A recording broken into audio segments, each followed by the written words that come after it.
A'udzubillahi samil alim minasyaitonir rajim. Bismillahirrahmanirrahim. Alhamdulillahi rabbil alamin wassalatu wassalamu ala asyrafil anbiya'i wal mursalin wa ala alihi washabihi ajmain. Rabbi shrah li sadri wa yassir li amri wahlul 'uqdatam min lisani yafqahu qawli. Assalamualaikum warahmatullahi taala wabarakatuh. Alhamdulillah, pertama dan selamanya marilah kita bersama-sama bersyukur kepada Allah Subhanahu Wa Taala kerana pada hingga ke hari ini, hingga ke pagi ini dapat lagi kita bernafas di atas dunia ini. Dengan izinnya juga kita terus hidup di atas dunia ini, insya-Allah. Bangun-bangun pagi saja kita masih bernafas dengan keadaan hujan lagi. Jadi walaupun sejuk kita tetap juga bangkit untuk solat subuh dan bersiap-siap untuk bertugas di mana saja tempat kita bertugas. InsyaAllah selawat dan salam ke atas Nabi Muhammad sallallahu alaihi wasallam serta keluarga dan sahabat baginda. Mudah-mudahan dengan selawat ini, ucapan selawat ini dapat memberi syafaat kita di akhirat nanti, insya-Allah. Okey, sebelum kita mulakan, kita orang kata campak belakang ataupun bahasa Jawanya throwback dengan program-program daripada Jabatan Agama Selangor ini, iaitu Road to Jannah. Ini adalah siri yang ketiga. Sebelum ini siri pertama kita cerita pasal aku lelaki, kemudian yang kedua adalah kuasa wanita. Hari ini kita masuk siri yang ketiga, itu yang bertajuk syurga kita. Syurga kita yang kita cuba bawakan ini sebenarnya adalah analogi daripada kita berkenalan sesama lelaki dan perempuan, kemudian kita bertunang dan bernikah, kemudian mendirikan rumah tangga. Inilah yang kita akan nak bawakan pada pagi ini, cerita-cerita, ilmu-ilmu tentang bagaimana untuk terus kita memperkukuhkan rumah tangga yang kita bina. InsyaAllah dalam program ini kita bawakan buat kepada anda Facebook Live di Jabatan Agama Islam Selangor. InsyaAllah semua boleh sama-sama kita masuk dalam FB Live ini. Yang bujang, yang dah kahwin, yang baru kahwin, yang dah lama kahwin, yang dah bertahun-tahun kahwin pun boleh masuk. Kita bersama-sama untuk mendapatkan ilmu-ilmu, mendapatkan ibrah daripada para panel kita pada pagi ini. Alhamdulillah, kita bersama dengan ahli panel, dua ahli panel dan seorang moderator. Semuanya adalah pendakwah yang bertauliah di negeri Selangor ini. Kita bersama dengan ada ustaz selebriti, boleh nyanyi, pandai nyanyi. Ada seorang lagi adalah ustaz daripada Jabatan Agama Islam Selangor sendiri, itu pegawai di Pejabat Agama Islam. Kemudian bersama kita adalah moderator Ustazah Nurul Hanis Nadiah, iaitu produk daripada Jabatan Agama Islam sebagai pendakwah muslimah. InsyaAllah tanpa melengahkan masa, saya dengan ini menjemput dan mempersilakan moderator kita Ustazah Nurul Hanis Nadiah untuk bersama-sama dengan dua orang ahli panel kita. Dengan segala hormatnya dipersilakan. Terima kasih diucapkan kepada Ustaz Nizam Jamilun daripada bahagian dakwah Jabatan Agama Islam Selangor. Terima kasih kepada Jaiz sudi menjemput saya sebagai moderator forum online hari ini dengan tajuk topik yang best, yang agak orang kata walaupun rasa dah bergerak kan, rasanya perlu juga kita ada forum online sebegini. Sebab lagi-lagi untuk yang dah lama berkahwin, tak ada kursus kahwin dah lama bertahun-tahun, ilmu rumah tangga pun dah tak ada sangat kan. So jadinya sangat baguslah Jabatan Agama Islam Selangor menganjurkan program sebegini, iaitu Road to Jannah. Dengan kita tajuk kita pada hari ini iaitu syurga kita. Sebelum kita nak bermula dengan lebih lanjut dengan baik lagi, kita minta Allah Subhanahu Ta'ala untuk memberkati majlis kita, forum kita online walaupun secara maya ini diberkati oleh Allah Subhanahu Ta'ala. Kita mulakan dengan umul kita Al-Fatihah. A'udzubillahi minasyaitanirrajim. Bismillahirrahmanirrahim. Alhamdulillahirabbil alamin. Arrahmanirrahim. Maliki yaumiddin. Iyyaka na'budu wa iyyaka nasta'in. Ihdinas siratal mustaqim. Shiratal ladzina an'amta 'alaihim. Bismillahirrahmanirrahim. Allahumma yassir wa la tu'assir wa la tu'assir wa tammim bil khair. Okay, baiklah. Bersyukur kepada Allah Subhanahu Wa Taala yang memberikan kita lagi hirup udara oksigen setiap pagi. Dengan amalannya kita yang sederhana, Allah masih lagi peluang untuk menjadi insan dan hamba dia yang lebih baik. Suka untuk saya kongsikan pada pendengar-pendengar dan penonton-penonton Facebook Live Jabatan Agama Islam Selangor tentang satu hadis sahih yang berkaitan dengan ilmu. Dalam mafhumnya, Nabi berkata, siapa yang menghendakkan kehidupan di dunia, man arada dunya fa alaihi bi ilmi. Nabi kata wajib kena ada ilmu. Wa man arada akhirah, siapa nak kehidupan di akhirah kena ada ilmu. Wa man aradahuma, Nabi kata kalau nak dua-dua pun kena ada ilmu. Jadi nak bahagia dunia, nak bahagia akhirat, kena ada ilmu. Jadi sama-sama kita hari ni kita nak gali ilmu lah, kita nak cari syurga. Syurga kita kat mana? Kat dunia. Nak cari syurga dunia, kena ada ilmu. Kadang kan Ustaz kan, kita tak ada di Malaysia, IPT di Malaysia walau di dunia pun yang boleh melahirkan graduan yang bernama bergelar suami, yang bergelar isteri. Tiada satu pun IPT yang sebegitu, bukan? Ini kerana ilmu rumah tangga itu perlu dikutip, dia tidak ada channel yang formal untuk menjadikan seorang suami soleh, seorang isteri yang salihah. Jadi ramai-ramai kepada pengguna Facebook hari ini, jom kita like dan share kepada kawan-kawan kita, sahabat-sahabat kita, untuk forum online kita, untuk syurga dunia kita hari ini, syurga kita. Tu dia. Sebelum nak dapat syurga dekat akhirat, kita cari dulu syurga kita kat dunia. Orang dok kata syurga, Ustaz lihat syurga orang Kedah, syurga akhirat saja kan. Tapi dunia ni kita boleh cari syurga kita, iaitu rumah tangga kita. Jadi yang nak kahwin, yang belum kahwin, yang dah lama sangat kahwin tu bertahun-tahun kan, no problem. Can join us, okay? Like and share, okay? Penghargaan kita berikan kepada pihak Fatih Team juga sebagai rakan media kita yang conduct stream yet pada pagi ini, diucapkan terima kasih. Okey, tanpa saya nak berlengah lebih masa lagi kan, kita nak berkenalan kan, kita nak ta'aruf, nak kenal dulu siapa panel kita pagi ni kan. Siapa panel-panel hebat kita pada pagi ini kan. Masya Allah, memang hebat kerdil saya rasa hari ni kan. Yang pertama kita kena berkenalan dengan panel pertama kita, Masya Allah. Ustaz Muhammad Ilyas bin Ismail ni tak payah cakap banyak pun, orang dah kenal dah. Tak payah nak cakap banyak kan, merupakan pendakwah bebas di Malaysia yang tersohor di Malaysia. Beliau juga merupakan penceramah bertauliah di negeri Selangor. Bab kata Ustaz Nizam tadi, suara Ustaz Ilyas ni merdu. Dah ada album now Ustaz. Tak silap saya apa tajuk? Syurga dunia Ustaz kan? Secocok lah tajuk kita hari ni Ustaz kan? Ya, alah tu santai-santai je tu. Nyanyi tak tidur anak Alhamdulillah sihat, sihat. Bukan tidur anak, isteri pun boleh tidur sekali kan. Ya, yang lagu tu boleh. Merdu Lagi Allah, lagu Hitam Putih UNIC tu Ustaz, favorite Ustaz. Oh iya ke? Tak tahu siapa hitam siapa putih Tak apa, janji handsome. Allah. Alright Ustaz. Apa khabar pagi ni Ustaz? Daripada mana Sihat, Ustaz? Alhamdulillah. Sihat. Makan mi goreng Sihat, pagi ni.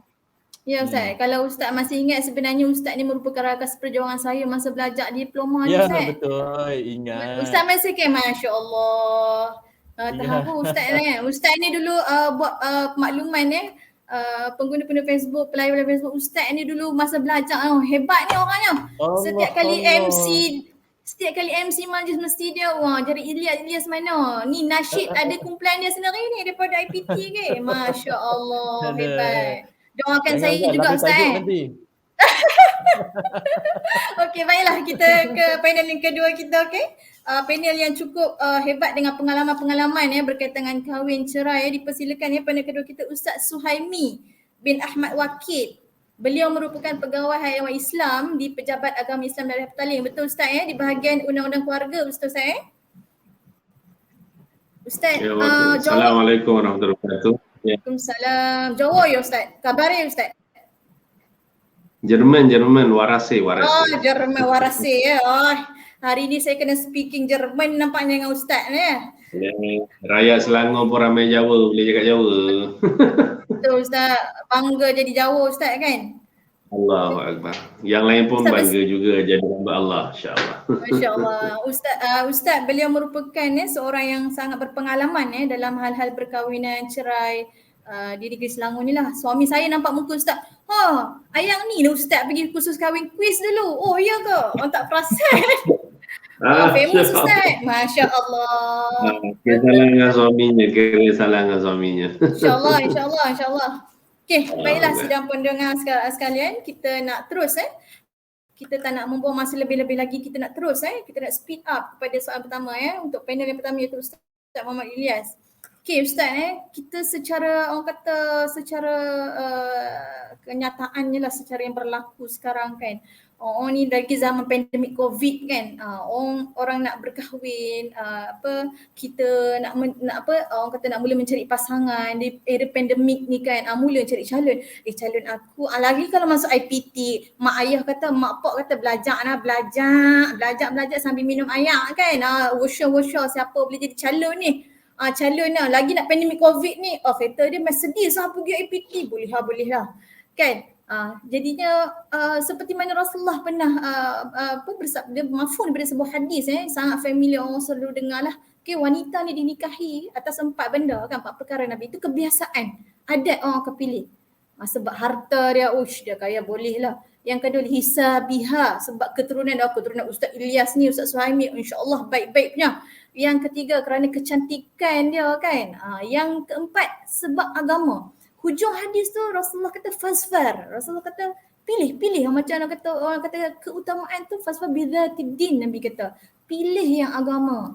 Lepas tu Nabi kata taribat siyadak. Bila pilih agama, maksudnya Imam Nawawi sendiri syarahkan hadis ni, kata memberi keuntungan, kebahagiaan di dunia dan akhirat. Macam mana tu Ustaz? Boleh bagi tak gagalan kita ni kan, walaupun dah kahwin, jangan pula tak dapat ciri-ciri Ustaz cakap pula, jadi kan tak jadi pula kan. Jadi satu guideline lah kepada kita kan, kalau tak kita boleh tambah lebih jadi baik. Ustaz silakan Ustaz, tips-tips yang bagus untuk cari pasangan ni Ustaz. Silakan Ustaz Ilyas. Baik, terima kasih. Assalamualaikum warahmatullahi wabarakatuh. Bismillahirrahmanirrahim.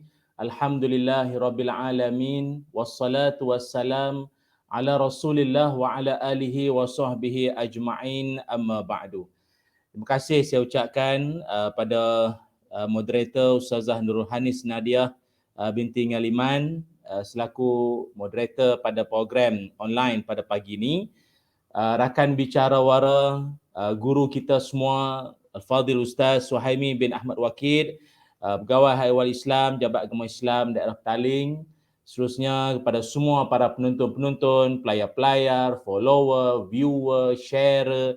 Moga-moga semuanya dirahmati Allah sekalian. Amin. Alhamdulillah. Syukur pada Allah dalam program Sembang Ilmiah Siri 3 Road to Jannah 2021 dengan temanya syurga kita. Ini bagus sangat. Tema syurga kita ini diangkat sebagai satu topik untuk kita nak sama-sama bincang, duduk, muhasabah bersama. Sebab usaha nak menuju ke syurga ini adalah usaha yang kita semua kena sama-sama fikirkan, kena sama-sama usahakan.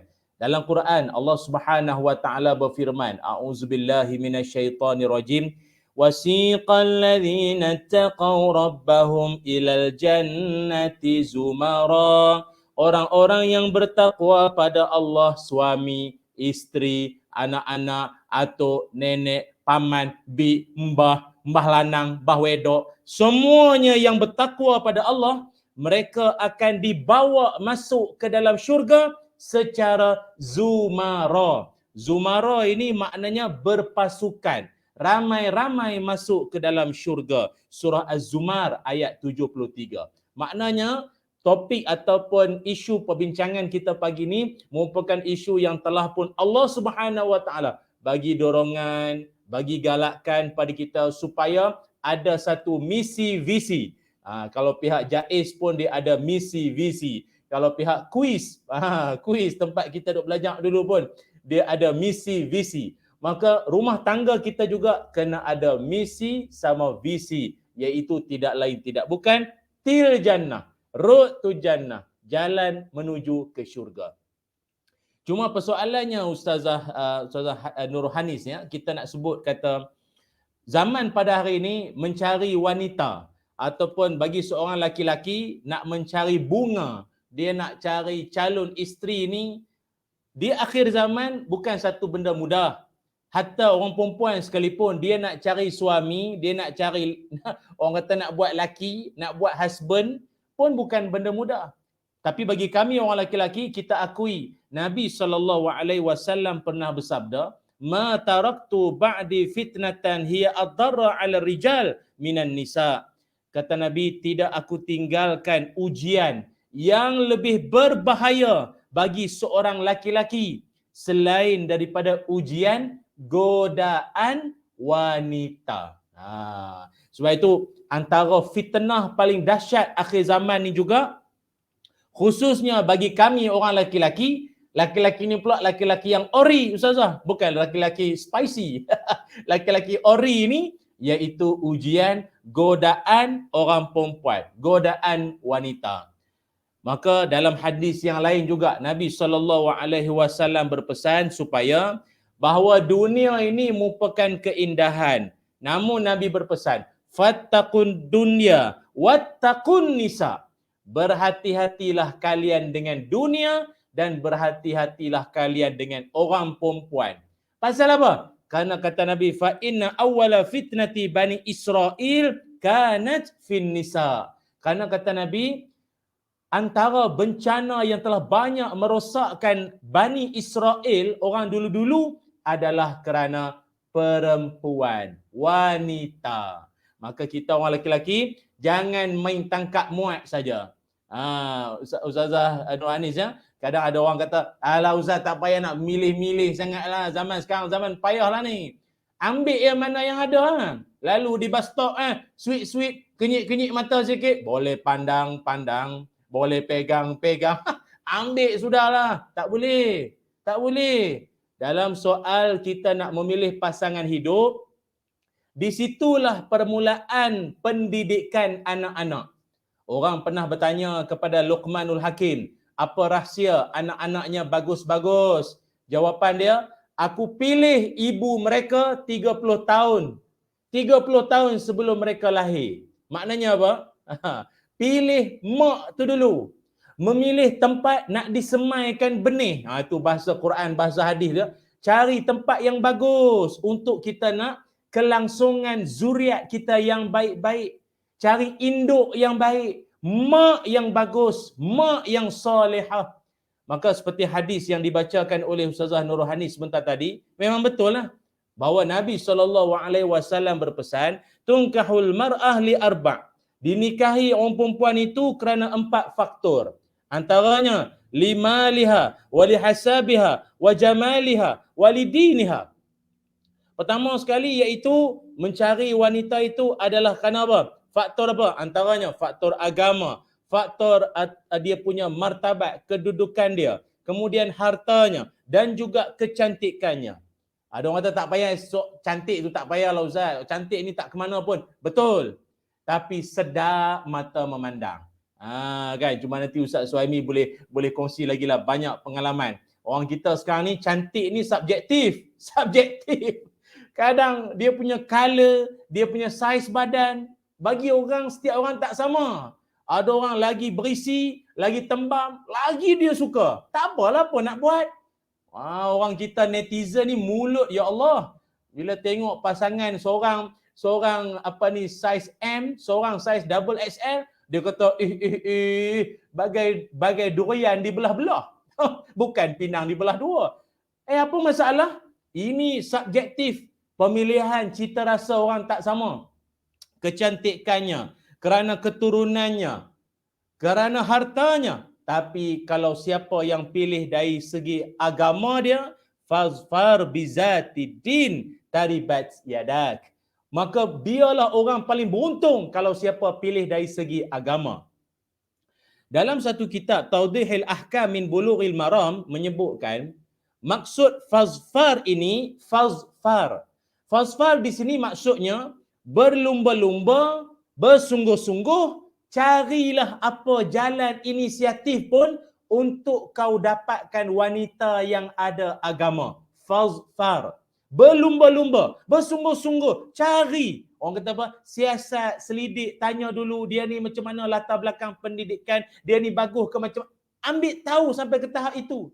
Jangan main tangkap muat, tak boleh. Tak boleh. Ini bukan beli ayam, ini bukan macam beli sayur. Sayur pun pilih, beli bawang pun pilih, dibelek-belek kulitnya, isinya. Ini bukan bawang. Ini yang nak dicarinya isteri. Lagilah kena cari yang solehah, yang ada agama. Al-Fadhil Ustaz Suhaimi dan juga Ustazah Nurhanis, saya cukup tertarik dengan apa yang disebutkan oleh ulama matematik terkenal, Al-Khawarizmi. Yang mana Al-Khawarizmi, dia telah pun membuat satu analogi ataupun satu tamsilan, metafora. Dia kata, dia kan orang ulama matematik. Jadi dia membaca, dia menilai wanita pun dari sudut matematik. Cantik. Dia kata apa? Kalau seorang perempuan yang bagus, kalau dia ada agama pada diri dia, semayang dijaga, aurat dipelihara, sifat malu menghiasi diri, senantiasa menjaga maruah tata tertib bila bercakap, ada agama, maka kata Al-Khawarizmi, aku bagi 1 markah untuk dia. 1 markah untuk dia. Tapi dia dah ada agama, lepas tu dia pula kaya. Dia ni toke nasi kukus, ayam goreng panggang ke apa, dia pula toke putu piring kopok lekor. Dia kaya, ada harta. Aku tambah kosong sebelah 1 tadi. Sekarang jadi berapa? Tadi ada 1, sekarang ada kosong di sebelah. Jadi berapa? 10 markah. Dahlah dia ada agama, dia pula ada harta, ada kekayaan. Lepas tu pula dia seorang yang cantik, kulit halus, mulus, cun. Cun, cantik. Maka aku tambah lagi kosong. Tambah lagi kosong sebelahnya tadi. So jadi berapa? 1 agama, kosong kaya, kosong cantik, jadi berapa? Ya, 100. Dan bukan setakat dia ada agama, dia ada harta, dia cantik, malah dia ni IQ-nya, ilmu tinggi. Kan? Lepasan kuis kot. Lepasan kuis pula, contoh. Belajarnya bagus, rajin tuntut ilmu, mana siri kuliah majlis ilmu akan dia hadir. So, aku tambah lagi, kosong lagi. So, sekarang jadi berapa? 1, 0, 0, 0, jadi berapa? Tak 1000. Kan? 1000. 1000 markah untuk wanita ini. Akan tetapi,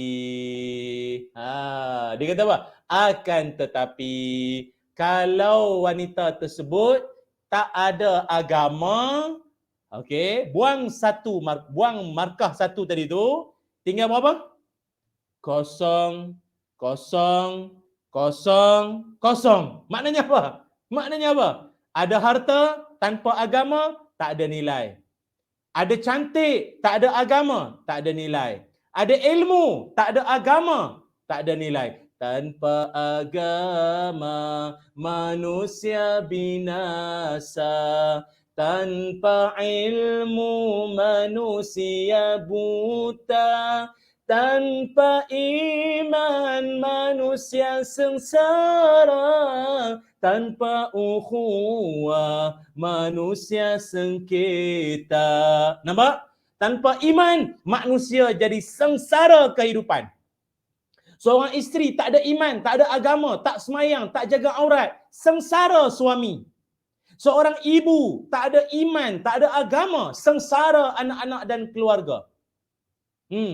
Seorang pekerja, seorang staf tak ada iman, tak ada agama, sengsara majikan dia.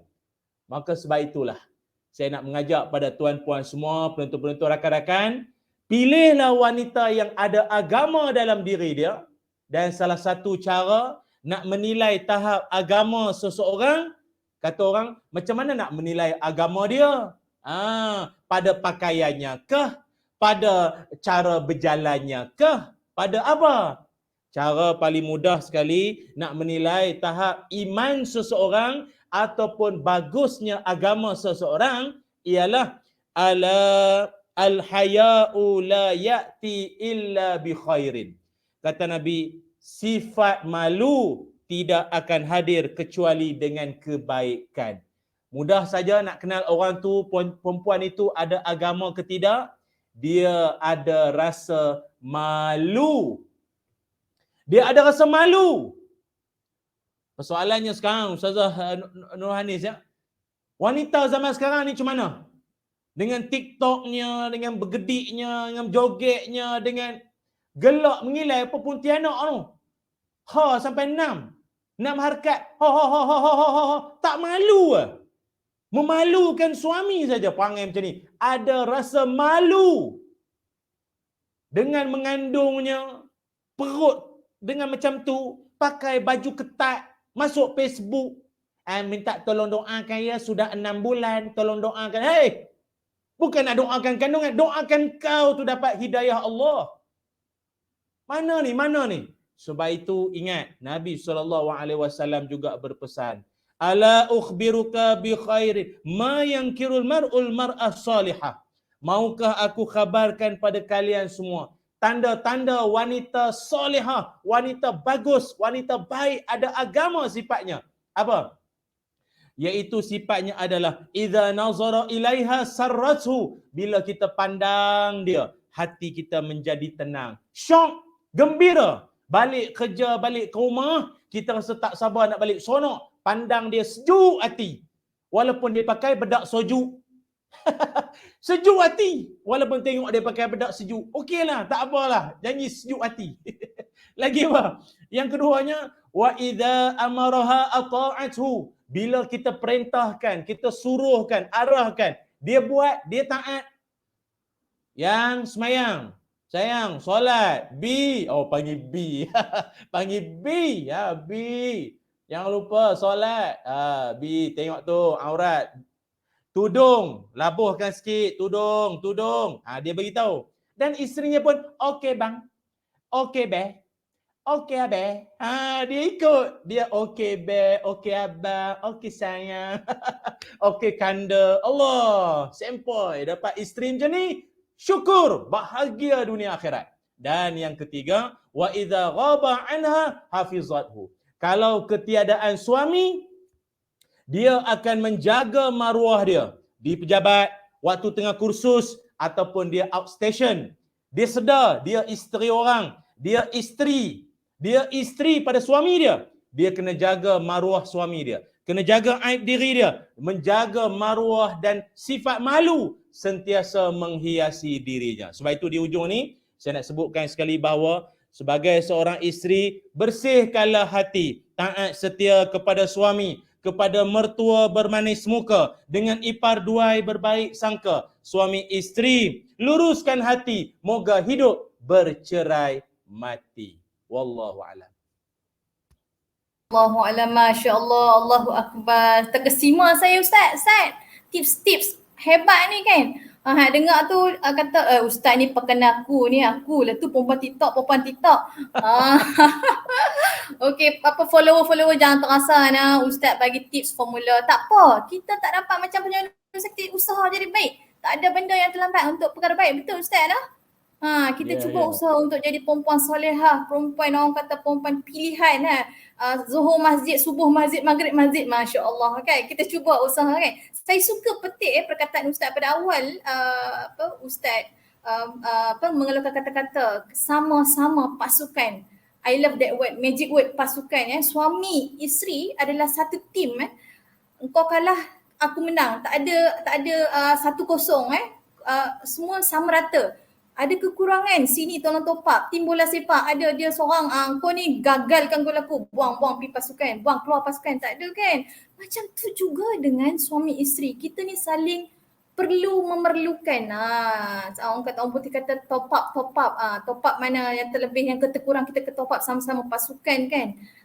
Isteri yang solehah, ibu yang solehah tu adalah satu benda yang orang kata mutiara yang sangatlah yang diperlukan untuk untuk kita dapatkan zuriat yang soleh-soleha, keturunan kita, pewaris negara kita, kan, syabab-syabab nanti kan. Ayuh jom, okay, muslimah kat luar sana, insya-Allah kita sama-sama jadi perempuan yang solehah, isteri yang solehah, ibu yang solehah. Okay, baik, kita tak nak apa orang kata lebih-lebih sangat lagi. Kita terus ke panel kedua kita ni. Tak sabar juga ni Ustaz Suhaimi.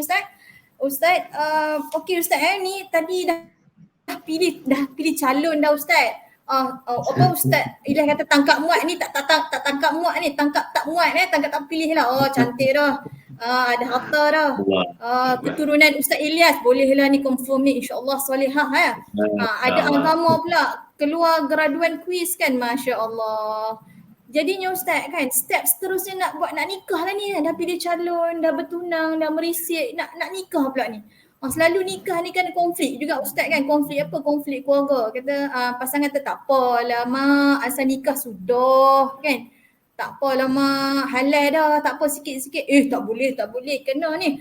Rewang 10 hari sebelum nak kenduri kendara Ustaz kan. Sampai kadang kan sebahagian pasangan sehingga meminjam buat pinjaman loan semata-mata untuk memeriahkan perkahwinan mereka yang beribu-riban apa semua kan. Jadi Ustaz, perkahwinan ni pun kita sebenarnya kena tahu perkahwinan tu perlu ada patuh syariah Ustaz bukan perbankan, patuh syariah aja kita kena tahu. So kita nak buat walimah, kita nak nikah dengan anak orang ni kena tahu apa standard dia. Tepung tawar tu Ustaz, ada setengah mak ni, mak dah beli kat hang ni gelang besar ni, batal wuduk lepas ni hang pakai gelang besar ni. Batal wuduk terus. Jadi Ustaz kan, jadi macam mana sebenarnya perkahwinan yang kita nak capai Allah redha ni Ustaz? Allah redha, Allah berkat kan. Keberkatan tu sangat penting tu Ustaz. Silakan Ustaz Suhaimi. Assalamualaikum warahmatullahi wabarakatuh. Alhamdulillahi rabbil alamin wassalatu wassalamu ala asyrafil anbiya'i wal mursalin wa ala alihi wassahbihi ajma'in. Allahumma salli ala Sayyidina Muhammad wa ala ali Sayyidina Muhammad. Qala Allah Ta'ala fi kitabil aziz, a'udhu billahi minasyaitanir rajim. Bismillahirrahmanirrahim. Wa min ayatihi anna khalaqa lakum min anfusikum azwajan litaskunu ilaiha wa ja'ala bainakum mawaddatan wa rahmah. Inna fi dzalika laayatin liqaumin yatafakkarun. Dan di antara tanda-tanda yang membuktikan kekuasaannya dan rahmatnya bahawa ia menciptakan untuk kamu wahai kaum lelaki isteri-isteri dari jenis kamu sendiri supaya kamu bersenang hati dan hidup mesra dengannya, dan dijadikannya di antara kamu suami isteri perasaan kasih sayang, belas kasihan. Sesungguhnya demikian itu mengandungi keterangan-keterangan yang menimbulkan kesedaran bagi orang-orang yang berfikir. Ar-Rum 21. Qala Rasulullah sallallahu alaihi wasallam, arba'un min sa'adatil mar' an takuna zawjatuhu salihah wa auladuhu abrara wa khuluta'u salihin wa ayyakuna rizquhu fi baladi. 4 perkara termasuk kebahagiaan seseorang: isteri yang salehah, anak-anak yang baik, sahabat pergaulan yang saleh, dan sumber rezekinya berada di dalam negerinya sendiri. Nabi ngiling-ngilingi kita agar kita adalah wong sing paling baik, paling bahagia, uripe tenang. Kata Nabi, omongin Nabi, nomor 1 duwe istri sing salehah, sing api-api, sing baik. Motone ndelok ki gaya kaya rasane. Duwe anak-anak sing api, anak-anak sing salehah, kita ndelok bunga. Kita pun bunga anak-anak yang baik-baik. Batere tonggo-tonggone wong sing baik-baik. Rezeki ni ora ato-ato nang jero negeri ni dhewe wae lah, ya. Sadaqallahu wa rasul. Saja Ustaz Ilyas, Ustazah Hanis Jerman sikit speaking. Baik. Terima kasih kepada Ustazah Nurul Hanis, moderator kita. Seterusnya tuan guru kita Sahibul Fadilah Al-Ustaz Muhammad Ilyas Ismail, pendakwah hebat di Malaysia, bukan negeri Selangor lagi dah, di Malaysia. Dan saya berterima kasih kepada pihak penganjur dapat diberi peluang untuk berkongsi ilmu pada pagi ini dengan dua orang yang hebat. Ya, kita punya moderator pun bukan calang-calang orang. Ya, produk yang dilahirkan melalui program pendakwah muslimat yang telah dianjurkan oleh bahagian dakwah JAIS. Ya, dan alhamdulillah hari ini nampak orangnya relax aja, tapi macam panel ketiga dah. Tapi saya kira panel pertama lah Ustazah sebab Ustazah dah mula bicara dah. Dan saya diberikan peluang untuk berkongsi ilmu dengan Ustaz Muhammad Ilyas yang biasa keluar kat TV, biasa dengar suara kat radio. Ya, Ustaz Ilyas, biasalah kalau forum tu biasa dah. Kalau kat radio tu terbaru ni, ya, saya ingat ada dalam program motivasi pagi. Ya, jadi ini peluang yang sangat baik kita bersama dengan dua orang yang hebat. Dan mudah-mudahan kehebatan ilmu yang ada pada mereka kita kongsikan. Baik, secara ringkas saya nak berbicara tentang berkaitan dengan isu-isu perkahwinan kekeluargaan dalam negeri Selangor khususnya. Dan dalam daerah Taling lah, sebab sekarang saya bertugas di daerah Taling. Jadi asasnya, ya, masa pun saya tak panjang lah, saya mungkin ambil dalam 15 minit lebih kurang. Yang lebih itu kita bagi pada Ustaz Ilyas, sebab saya dengar apa dia cakap daripada mula sampai habis semuanya ilmu. Jadi rugi kalau kita tak ambil. Dan ingat kata Imam Al-Ghazali, bila kita mengaji belajar ni, kita harus ilmu tu memberi manfaat pada kita. Dengan yang pertama, bila kita faham, kita ada semangat untuk melakukan ilmu tersebut. Salah satunya, dia ada banyak lah. Tapi salah satunya bila kita faham, kita tahu, kita bersemangat untuk meramalkan ilmu tersebut. Ya, biarpun ilmu itu berkemungkinan kita hari ini ambil sebagai pengetahuan, tapi dalam waktu yang sama ianya dapat digunakan dalam kehidupan kita ataupun ilmu itu boleh dikongsikan dengan orang lain. Macam saya lihat sebut tadi kan, nak pilih jodoh. Ada di antara kita yang memang pun hari ini perlu pilih jodoh sebab dia nak berumah tangga. Tapi ada yang mungkin dia kata, sebab masa ni saya tak perlu pilih jodoh lah sebab saya dah kahwin dah seorang. Tapi kalau dah 2, nak 3, 4 dia kena pilih juga. Kan? Tapi kalau misal kata dia dah ada 4, dia nak kahwin lebih, tak boleh lah. Jadi maknanya ilmu tersebut dikongsikan kepada orang yang akan mendirikan rumah tangga. Kan? Jadi itu hakikat realitinya tentang ilmu yang seperti mana yang disebutkan Ustaz Ilyas. Manfaatkan di situ. Tak tahulah kalau Ustaz Ilyas diam-diam dia sebut buat, bimbang juga kan, sebab Allah pun sebutkan bimbang. Ya, Allah dah pesan kat kita, kau jangan cakap aja tapi kau tak buat. Risau gitu juga Ustaz Ilyas. Tapi sekurang-kurangnya kita dah berumah tangga, jadi kita ikutlah apa perintah Quran. Baik, cerita pasal pernikahan. Yang pertama, kita nak nikah ni, kita nak dapat rumah tangga yang sakinah, yang mawaddah. Buka kitab fiqh apa pun, cerita fiqh munakahat, dia akan muqaddimah dengan tujuan perkahwinan. Selain daripada takrif, dalil, Quran, hadis, kan, pandangan-pandangan ulama, ya, perkahwinan itu sesuatu perkara yang disyariatkan, itu jelas. Tetapi ada poin disebut tujuan perkahwinan, salah satunya mawaddah, warahmah, sakinah. Kita nak rumah tangga yang penuh dengan kasih sayang, penuh dengan belas kasihan antara suami isteri, dan akhirnya kita nak rumah tangga yang sakinah, yang bahagia dunia akhirat. Jadi kalau boleh hari ini kita nak kahwin, dunia kita nak bahagia, akhirat lebih lagi. Ya, begitu. Tapi kadang-kadang kita jumpa orang yang hari ini kahwin tuan-tuan, bahagia dunianya sangat luar biasa, akhirat belum tentu. Itu jangan kita lupa, sejarah telah membuktikan. Dalam sirah-sirah telah membuktikan bagaimana orang yang kononnya hidup bahagia kat dunia tapi sengsara di akhirat. Kisah Abu Lahab dengan isterinya Ummu Jamil Arwa. Ummu Jamil gelaran dia Arwa binti Harb binti Muawiyah. Itu jangan kita lupa, orang yang suami isteri dilaknat dalam Quran surah Al-Masad, surah yang ke-111. Jangan lupa ni, nampak bahagia kat dunia, bangga harta banyak, pangkat ada, bangga menghina Nabi SAW.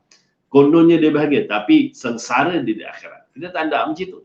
Ya, tapi tak apalah sedikit kalau kita susah sikit kat dunia, tapi kita nak lebih bahagia di akhirat. Sebagai seorang Muslim, Kita kena yakin dekat situ.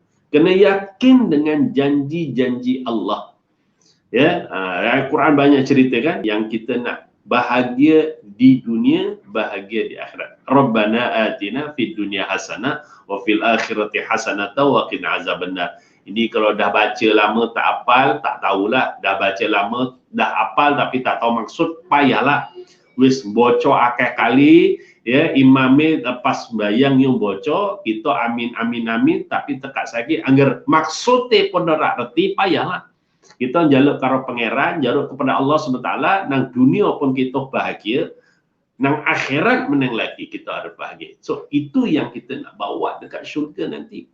Kita bukan nak hidup di dunia sementara bahagia, tapi cita-cita kita bahagia dunia dan akhirat. Jadi sebab itu, bila cerita pasal kahwin, pertama, nak nikah mesti bila kata mardatillah, kita nak dapat keridhaan Allah, mesti ikut syarat. Sebab nikah ni perintah Allah. Bukan perintah pejabat agama, bukan perintah ustaz, bukan perintah imam, bukan semata-mata perintah. Kami hanya menyarankan. Ustaz Ilyas cerita bagian nak erat tadi, menyarankan supaya berkahwin. Tapi kita kena ingat, ini perkahwinan, ini perintah Allah. Fankihu ma tabalakum minan nisa masna wa sulasa wa ruba' fa in khiftum alla ta'dilu fa wahidah aw kama qala ila akhir ayat. Ya, aw kama qala, itu hadis, ya, ila akhir ayat. Berkahwinlah kamu wahai lelaki mana perempuan yang kamu suka, 2 ke 3 ke 4 ke. Tapi kalau kamu bimbang, tak mampu berlaku adil cukup, so itu perintah Allah. Jadi kita hambanya, Allah perintahkan, kita tak nak ikut, kita nak jadi apa? Sedangkan kita mampu, kita tak nak macam itu. Dan ia menjadi sunnah Nabi SAW. An-nikahu sunnati faman li'amam bi sunnati falaysa minni, an-nikahu sunnati faman raghiba an sunnati falaysa minni, au kama banyak hadis. Nikah itu sunnahku, barang siapa yang tidak mau beramal dengan sunnahku, dia bukan daripada golonganku. Malu kita. Kan? Jadi itu perintah Allah dan sunnah Nabi.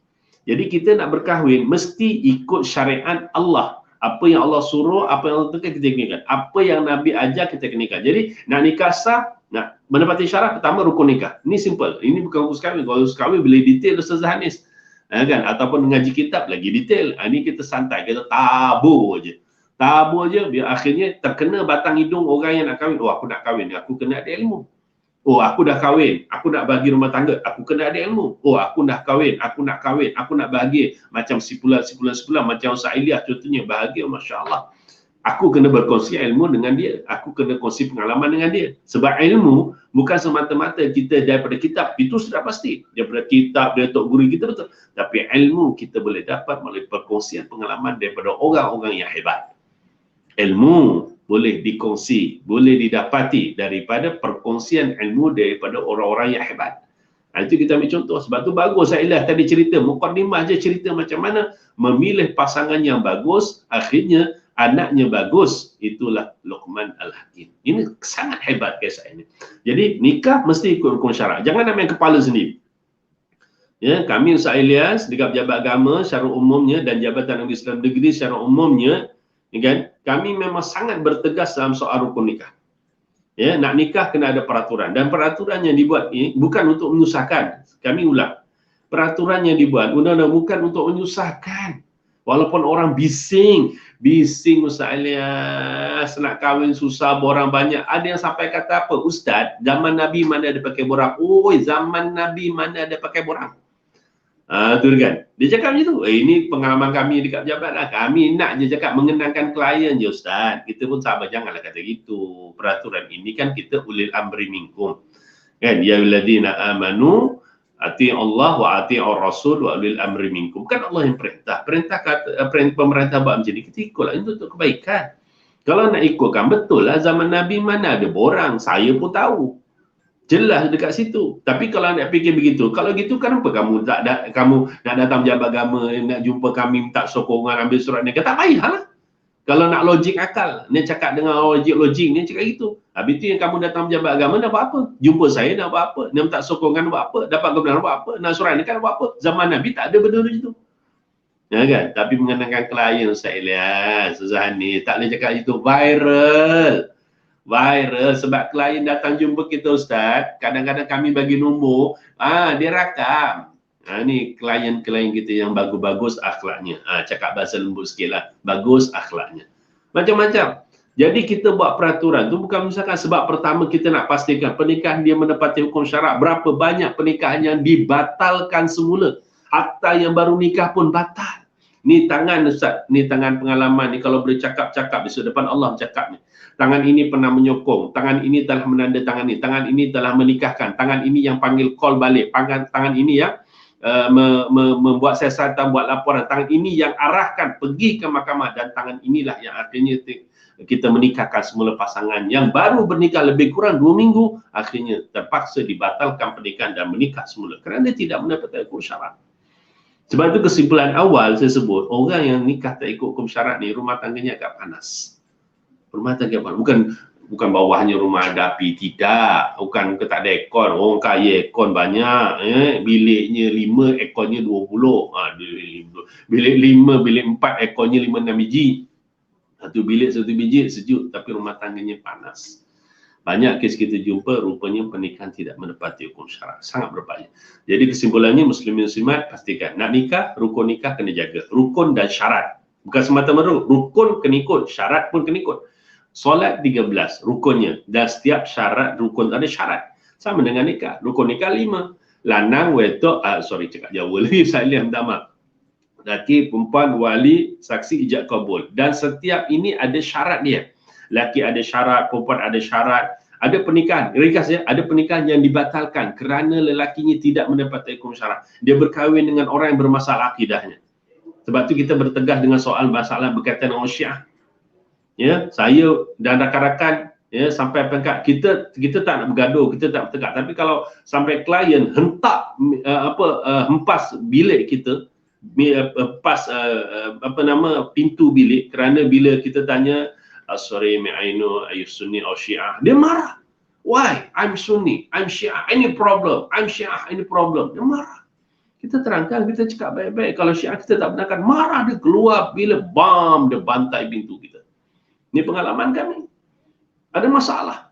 Kemudian perempuan yang bermasalah, kita jumpa orang Islam kita kahwin dengan cara hanya kontrak tanda tangan saja, sedangkan perempuan itu tidak bermeluk Islam. Pernikahan bermasalah. Ini real, ini bukan cakap kosong, ini cerita real yang berlaku di kalangan yang kita jumpa di peringkat jabatan. Yang walinya berapa banyak pernikahan menggunakan wali bapa angkat, wali yang tidak satara. Ini perkara yang sangat menyedihkan. Dan begitu jangan saksi, ijab kabulnya, Masya Allah. Jadi semua ada syarat. Tujuannya kita buat peraturan undang-undang supaya pernikahan itu menepati syarat dan peraturan. Sebab undang-undang yang ada dalam enakmen undang keluarga Islam Negeri Selangor, sebenarnya itu adalah konten dia adalah kebanyakannya hukum syarak, cuma diqanunkan. Okey, itu ya, selesai. Baik. Yang kedua, dalam 5 minit tuan-tuan saya nak sebut tadi cerita masalah bila kahwin. Bila kahwin ni secara ringkas, dia ada benda yang sunat, ada benda yang harus, ada benda yang haram. Nak kena jaga. Lepas nikah khususnya tuan-tuan ya, lepas nikah. Benda yang sunat apa tuan-tuan? Secara ringkas. Lepas nikah ni tuan-tuan, Nabi galakkan. Ini sunnah. Ada orang kata itu ada, tak sunnah. Yang pertama, bagi seorang lelaki lepas nikah, ini sebab kita nak keluarga yang bahagia, dia kena ikut sunnah Nabi kan?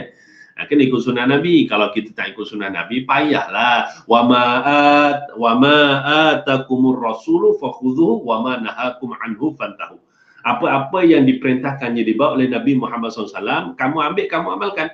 Wa ma nahakum anhu fantahu, dan apa yang ditegah, yang dilarang daripada kamu mengamalkannya, hendaklah kamu patuhi larangannya. Ya, surah Al-Hajj ayat yang ke-7. Tuan-tuan boleh tengok. Jadi poinnya, lepas nikah tuan-tuan, mudah-mudahan saya doakan yang belum nikah, saya doakan semoga dipermudahkan jodohnya, dipertemukan pasangan yang baik, bahkan suami isteri yang baik, mudah-mudahan begitu. Ya, kalau masa bertunang jaga adab-adabnya, kena jaga tuan-tuan ya, insya-Allah. Okey. Jadi kalau dah bernikah besok, kita harapkan pertama sunnah-sunnahnya bagi clear. Ya, sunnahnya lepas nikah kalau boleh letakkanlah yang letak tangan tu kan. Ini kadang-kadang saya perhatikan tuan-tuan, bila kita nikahkan pasangan, dia letak tangan, dia diam aja. Tak cakap apa pun. Tak tahulah kalau dia baca dalam hati. Sedangkan tuan-tuan, perbuatan itu anjuran daripada baginda Nabi SAW. Ilmunya perbuatan itu sunnah Nabi SAW dan Nabi menyarankan dalam hadis.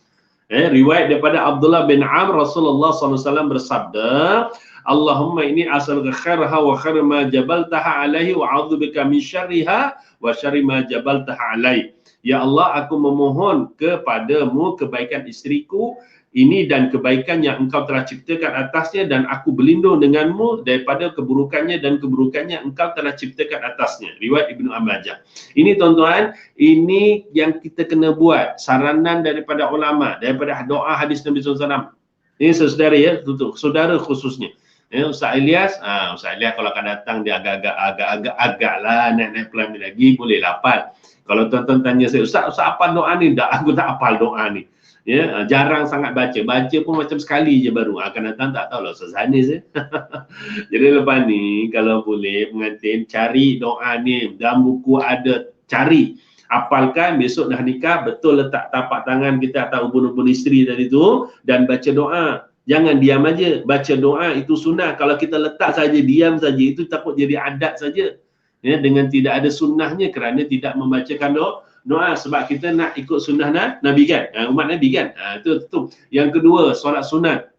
Solat sunat itu saranan daripada sahabat. Ada athar-athar yang menceritakan hal-hal begini. Ini ringkas, tuan saya ringkas. Sebab ada seorang sahabat berjumpa dengan Abdullah bin Mas'ud. Dia mengatakan, aku ni baru kahwin, dapat anak dara, tapi aku rasa risau lah, kot lah dia ni tak suka dengan aku ke. Lalu Abdullah bin Mas'ud kata, sesungguhnya kemesraan kasih sayang daripada Allah.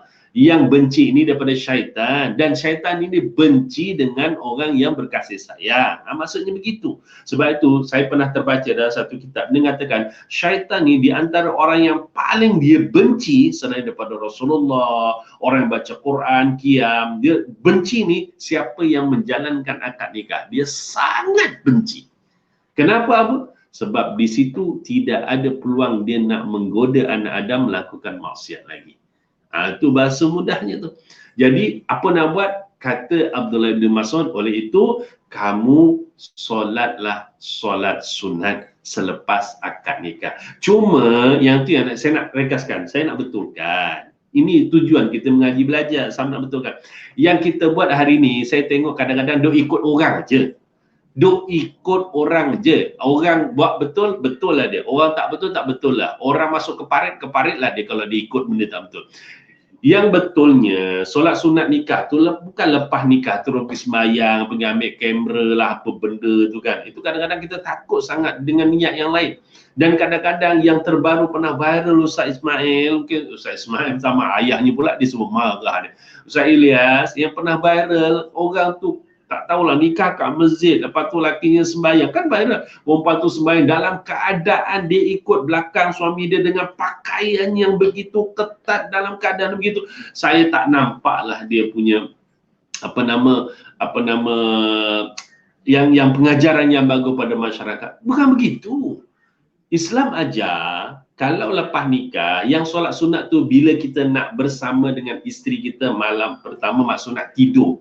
Nak tidur bersama dengan isteri. Kalau katakan dia jumpa isterinya siang-siang lah. Kalau jumpa isteri malam-malam lah. Solatlah sunat bersama dengan isteri. Tujuannya minta keberkatan daripada Allah. Jauhkan daripada benda-benda tambah. Itu yang diajar oleh baginda Nabi, oleh sahabat. Dan ada doa yang diajarkan juga tuan-tuan. Ada doanya, kena cari. Itu sunnah-sunnah yang betul. Kemudian dalam soal kenduri kahwin. Kenduri kahwin kena buat. Itu sunat muakkad. Kena buat. Tujuannya untuk menggembirakan pasangan. Tujuannya untuk mewar-warkan. Bagi tahu orang dah kahwin. Bagi tahu orang kahwin. Sebab tu Nabi kata, A'linu hadzan nikah wadribu alaihi bil ghirbar. Kata Nabi SAW, hebahkan pernikahan ini dan palulah gendang bersempenanya. Palulah gendang. Sebab tu hari ini berkompang. Tak ada masalah buat. Supaya orang tahu kahwin. Kan? Betul tak Ustaz Ilyas? Betul tak Ustaz? Betul Ustaz? Sebab tu bila kita dengar, orang kampung sebelah tu ada bunyi kompang lah. Kan anak si anu tu kahwin. Iya ke? Otomatik tahu. Sebab kompang tu biasanya digunakan untuk orang yang diadakan untuk orang yang mendirikan rumah tangga. Tak pernah dengar, asal dia kompang? Semalam dia bercerai kat mahkamah. Tak pernah. Pelik tuan-tuan, tak pernah dibuat dia orang, tak pernah. Kalau buat pun agak-agak masalah problem lah tu. Tak pernah orang bercerai. Keluar daripada mahkamah bercerai, keluar pejabat agama, dapat surat cerai, berkumpang di depan jais. Tak ada. Tak ada tuan-tuan. Kan? Bercerai kan biasa kat mahkamah, berkumpang. Tak ada. ya, tapi berkompak itu satu sunnah, ya. Dan kalau ada hiburan sedikit pun tak ada masalah, sebab Aisyah pernah menghantar seorang lelaki dengan rombongan lah, ya, perkahwinan orang Ansar, dan Nabi ada, Aisyah hantar pengantin aja ke, rombongan je ke? Takkan tak ada hiburan sedikit, orang-orang Ansar suka hiburan, boleh, tak ada masalah. Jadi kalau asalkan hiburan tu baik, dengan qasidah yang baik, selawat yang baik, fadhal dengan nasihat, payah sangat panggil Ustaz Ilyas, suara dia Masya Allah memang sangat hebat, wajar sangat. Ustaz Ilyas, walah lagu-lagu pengantin Ustaz Ilyas, barulah dikomersialkan.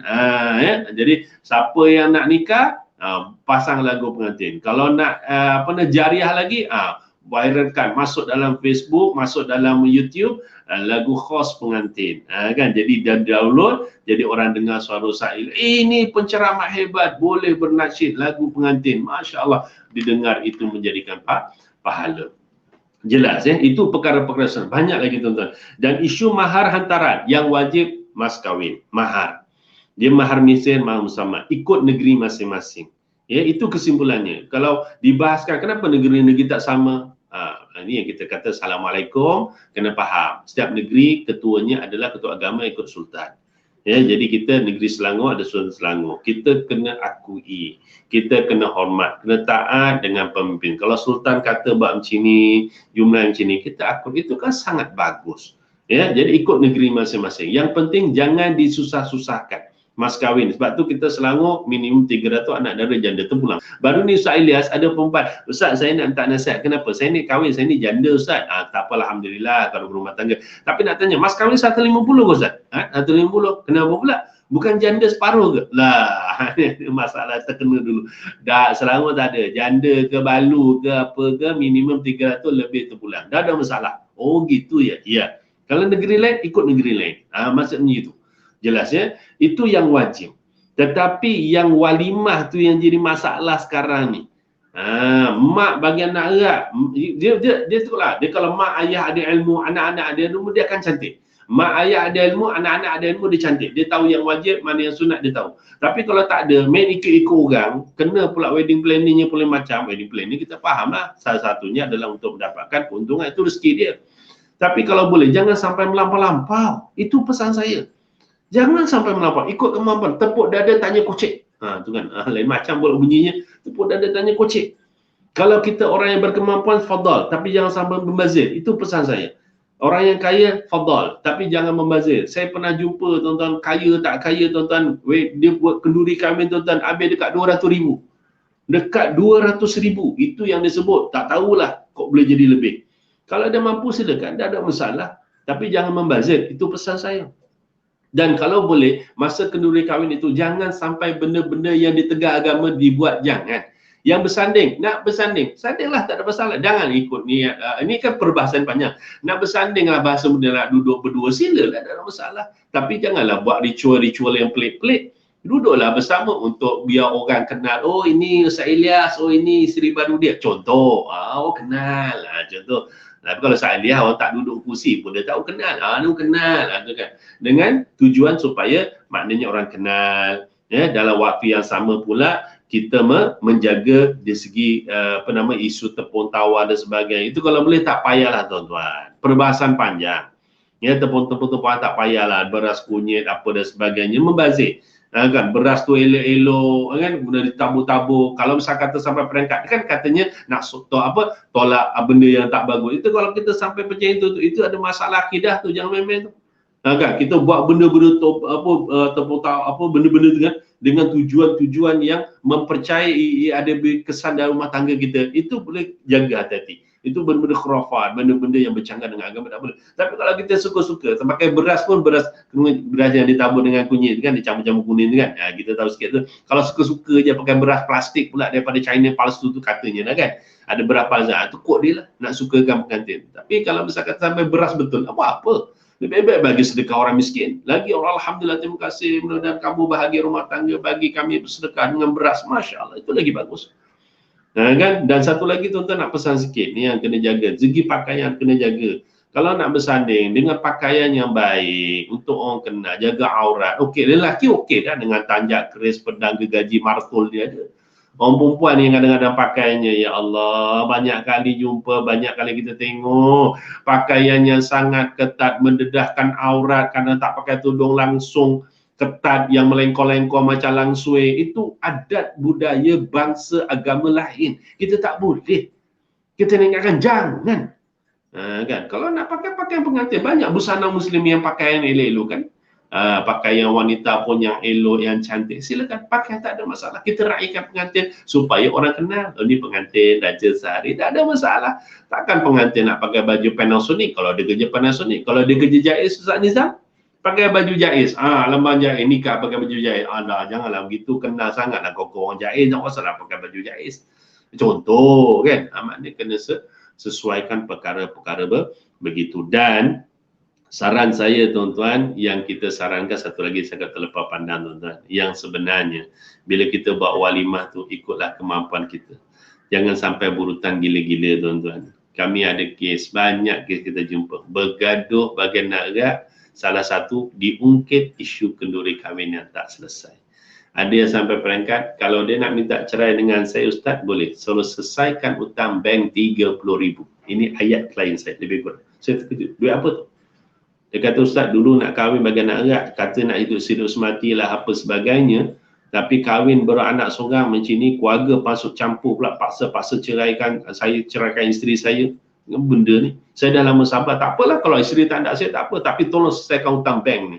Ni punca bergaduh ni, meleleh-leleh sampai nak tak cerai. Ini salah satu kewangan. Saya baru kerja Ustaz, gaji berapa sen, dia nak kenduri, nak macam-macam Ustaz. Masa tu zaman tu lah kan. Bagi orang katakan kenduri kahwin saat dia untung sikit, jimat banyak kata dia. Tu dia, terpulang lah. Tapi ni nak bagi tahu Ustaz, baru kahwin Ustaz, dia nak macam kawan-kawan dia Ustaz. Nak hebat kendurinya Ustaz, saya gaji tak banyak mana Ustaz. Sampai perangkat dia nak kalau boleh yang lelaki dengan pakaian yang rombongan, baju semua nak sama, saya kena bayar. Dia nak dengan dayang-dayang dia Ustaz, dengan baju yang sama, saya nak kena bayar. Jadi sayang punya pasal sanggup Ustaz, saya hutang bank 30,000 semata-mata itu Ustaz. Alih-alih buat macam ni Ustaz, saya dizalimi Ustaz. Ustaz tahu tak? Oh, dia kata, aku kata mana aku tahu, kau tanya aku, mana aku tahu kan. Kau cerita apa aku tahu. Tapi kita tak nak benda-benda begitu berlaku. Aulim walau bisyah, kata Nabi SAW, buatlah kenduri walaupun hanya mampu menyembelih seekor kambing, tak apa. Yang penting kita bagi tahu orang bahawa kita mengadakan walimah sempena perkahwinan kita. Dan dalam keadaan dan panduan syarak, sebenarnya kenduri kahwin ini adalah tanggungjawab pengantin. Adat kita jemaah ayah, dan Islam pun tak pernah menghalang adat tersebut. Tapi saya nak cuma pesan, apa pun kita buat, janganlah terlalu beradat sampai melampaui syariat. Saya sebut selalu, jangan terlalu beradat sampai melampaui syariat. Contoh macam kenduri kahwin, buatlah kemampuan kita. Tak ada masalah pun, yang penting orang tahu kita buat kenduri. Kalau misal kata kita tak mampu, buat yang berpada-pada, insya-Allah tak ada masalah. Jangan sampai terbeban dengan hutang dan sebagainya. Mudah-mudahan dengan cara begitu. Jadi sebab selepas kita berumah tangga muslim-muslimat, banyak lagi yang kita nak kena lebih bersedia dari segi kewangan, terutamanya apabila bergelar dengan suami dan isteri. Kata Datuk SM Salim arwahnya kan, dia kata apa, dulu makan seorang, sekarang makan berdua. Kalau istilahnya makan dulu nasi lemak seorang, hari ini nasi lemak kena bagi dua. Jadi ataupun kena tambah satu lagi nasi lemak. Kerana apa? Kita punya tanggungan. Jadi pandanglah ke depan. Komitmen kita akan lebih tinggi, terutamanya apabila kita mempunyai anak. Jadi dalam soal perkahwinan, tetap jaga syariat supaya pernikahan kita mendapat hukum syarak, tapi kita tidak pernah melupakan adat. Selama mana kita boleh, tak ada masalah. Bapa nak buat kenduri, silakan. Gembira dapat menantu, silakan. Tetapi ikutlah kemampuan kita. InsyaAllah dengan cara begitu, dalam keadaan rumah tangga yang dibina, menepati syarat, mengikuti sunnah, kebahagiaan menanti. Wallahualam. Terima kasih. Tabarakallah. Terima kasih Ustaz Suhaimi. Saya andaikan begitu jelas saya kat line prosedur perkahwinan, nak mula ke apa, nak buat walimah apa permulaan perkahwinan, Ustaz dah terang satu-satu saya boleh kata. Lepas ni siapa nak kahwin ni bulan 12 ni ke bulan 1 ni ke kan, cuba buat apa yang Ustaz bagi ni. Pertama, apa lepas kahwin, letak tangan atas kepala. Ni kalau pergi Darul Shifaq dia kena dia kata pasal ni hysteria Ustaz. Tapi kalau untuk kahwin, itulah sunnah Nabi buat kat isteri dia. Dia pergi letak tangan kat kepala dia, bacakan doa. Dia tak muncung 1000 bahasa Ustaz ya. Dia baca doa. Doa tu boleh cari dekat buku, kat Google ke, cari doa. Angkat tangan doa. Yang kedua Ustaz kata tadi solat sunat. Solat sunat ni ramai yang kata buat selepas nikah. Tetapi yang sebagaimana Ustaz Suhaimi kata, yang lebih baik afdal bersama isteri di rumah sebelum malam pertama tu kan. Kita mulakan dengan rumah tangga kita dengan solat sunat. Masya Allah, itu yang sebaiknya. Jadi biasakan benda yang betul. Okay, siapa yang nak kahwin, okay, dah dapat lah galan, boleh buat lepas insyaAllah. Pakat dengan bakal suami dengan tunang kan. Lepas tu apa lagi Ustaz kata, boleh buat walimah, tak ada masalah. Silakan, itu adalah berita gembira. Berita gembira perlu dikhabarkan kepada orang ramai. Cumanya, suka kata Ustaz tadi, tepuk dada tanya poket Ustaz kan. Kalau tepuk dada tanya poket keluar rama-rama, faham-faham sendiri lah kan Ustaz kan. Okay. Jadi kita kena tahu kemampuan kita. Yang penting walimah yang kita nak tu ikut kemampuan kita. Satu. Yang kedua, patuh syariah. Kalau dapat tu memang hebat. Masya Allah, subhanallah. Okay, tanpa membuang masa, kita nak beralih ke soalan seterusnya untuk panel pertama kita balik Ustaz Ilyas kan. Ustaz Ilyas dah rehat kan. Jadi kita nak perah balik minta balik mutiara-mutiara pada Ustaz Ilyas ni Ustaz. Tadi kita dah buat walimah, kan dah buat walimah, dah apa orang kata, dah banyak duit habis dah kan untuk semata berita gembira untuk orang lain, untuk diri kita sendiri kan. Permulaan kehidupan adalah rumah tangga Ramai kadang kata kahwin, is the happiness of the world kan. Padahal yang faktanya rumah tangga ni the beginning of journey kan. Permulaan kita nak hidup sebenarnya perkahwinan ini. Jadi banyak perkara yang kita boleh lakukan dari rumah tangga yang mana sekecil-kecil dilakukan oleh suami atau isteri dinilai pahala di sisi Allah. Umpamanya rumah tangga ni satu gedung, bila kita gedung buka pintu Allah, Masya Allah, terkeluar barang kan. Macam tu, macam kita masuk rumah tangga, pahala berganda-ganda untuk yang mendirikan rumah tangga. Kita boleh tengok contoh yang ditunjukkan oleh Rasulullah sallallahu alaihi wasallam mafhum dalam sebuah hadis Nabi sendiri selalu suka meletakkan kepala dia di atas paha Sayyidatina Aisyah. Sayyidatina Aisyah masuk ketika ada keadaan haid. Kita tahu haid manusia macam wanita ni dengan serabut kepala Ustaz, sakit sana sini, badan sana sini kan. Emosi tak stabil. Sikit je marah habis. Jadi menyinga dengan anak-anak sekali kena. Tapi Rasulullah, cantiknya akhlak Rasulullah, romantis dia tahu emosi isteri dia macam tu. Dia pergi landing dah, tak apa landing Ustaz. Dapat lega sikit hati isteri kan. Begitu telitinya Rasulullah dalam melayani isteri sebab itu adalah pahala bagi mereka dan juga para suami dan isteri. Okay, Ustaz, pengalaman Ustaz kan, pengalaman Ustaz sebagai suami sendiri, saya sendiri sebagai isteri masih naif, masih daif, lagi banyak lagi ilmu kena gali, sebagai penceramah, sebagai motivasi kan, pakar motivasi, boleh beri kami apa kata tips mutiara yang berharga yang kita boleh praktik dalam rumah tangga supaya cinta rumah tangga kita semakin lama makin subur, bukan jadi kubur Ustaz makin subur, makin ceria kan. Silakan Ustaz Ilyas. Baik, terima kasih pada Ustazah Nurhanis atas soalan yang sangat membuka minda dan mata kita semua, dan juga pada Al-Fadhil Ustaz Suhaimi yang begitu mencuit hati sekali lah. Dia punya kacau kita boleh tahan juga.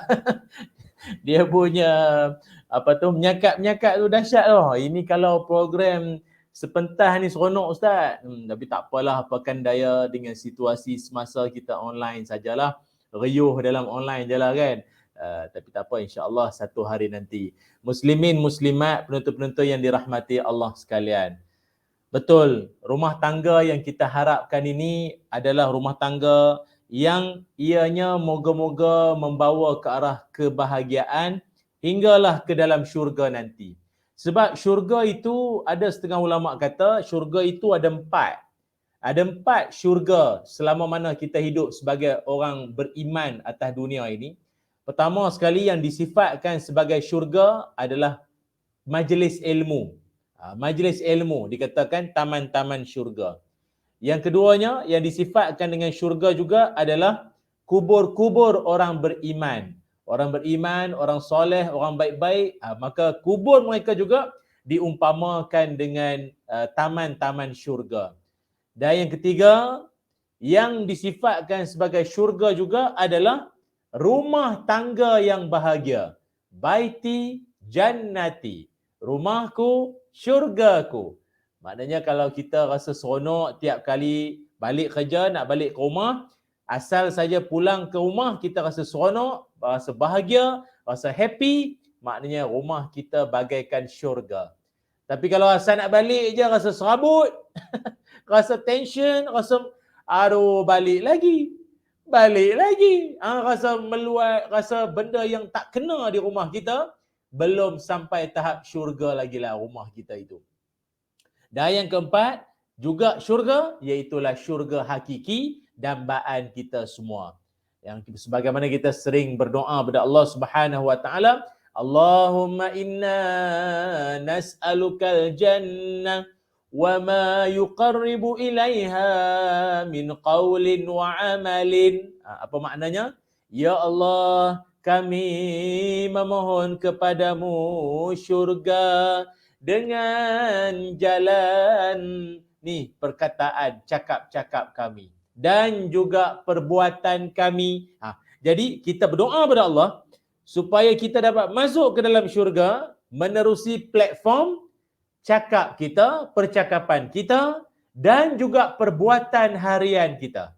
So perbuatan harian ini termasuklah juga bagaimana kita melayani ahli keluarga, menyantuni suami dan isteri, mendidik anak-anak, membesarkan rumah tangga kita, maka itulah juga jalan-jalan boleh membawa ke syurga. Atau dalam bahasa orang sekarang kata apa? Rumah kita bagaikan ladang pahala. Sebab itu tadi Ustaz Suhaimi ada sebut bahawa antara perkara yang sangat membuatkan setan ni jadi tension, dia jadi stres, setan jadi migraine agak darah tinggi jadi. Kalau sekiranya orang Islam, orang beriman hidup dengan kasih sayang, mawaddah, sakinah, warahmah, atau sakinah, mawaddah, warahmah, samara. Sakinah, mawaddah, rahmah, samara. Jadi rumah tangga kena ada samara atau asmara. Rumah tangga kalau tak ada asmara jadi asrama. Hidup dalam rasa tertekan, manja, rasa nak balik rumah ya. Jadi salah satu daripada perkara yang syaitan cukup benci, dia tension adalah apabila kita hidup bahagia dalam rumah tangga. Tuan-puan semua para penonton perasan tak? Nabi Muhammad sallallahu alaihi wasallam pernah menceritakan bahawa dalam banyak-banyak setan ni, ada setan yang khusus untuk mencerai-beraikan, memporak-perandakan, menghancurkan atau menggamatkan suasana ataupun mengkucar-kacirkan rumah tangga yang kita bina. Siapakah gerangan syaitan tersebut? Ini diceritakan dalam hadis Nabi SAW menyebutkan bahawa iblis dia akan buat satu macam kita kata annual meeting jugalah. Meeting tahunan ataupun meeting pada waktu tempoh tertentu di tengah laut sana. Maka dia akan menghimpunkan semua setan-setan ini semua. Maka dia kan big boss. Dia CEO lah katanya.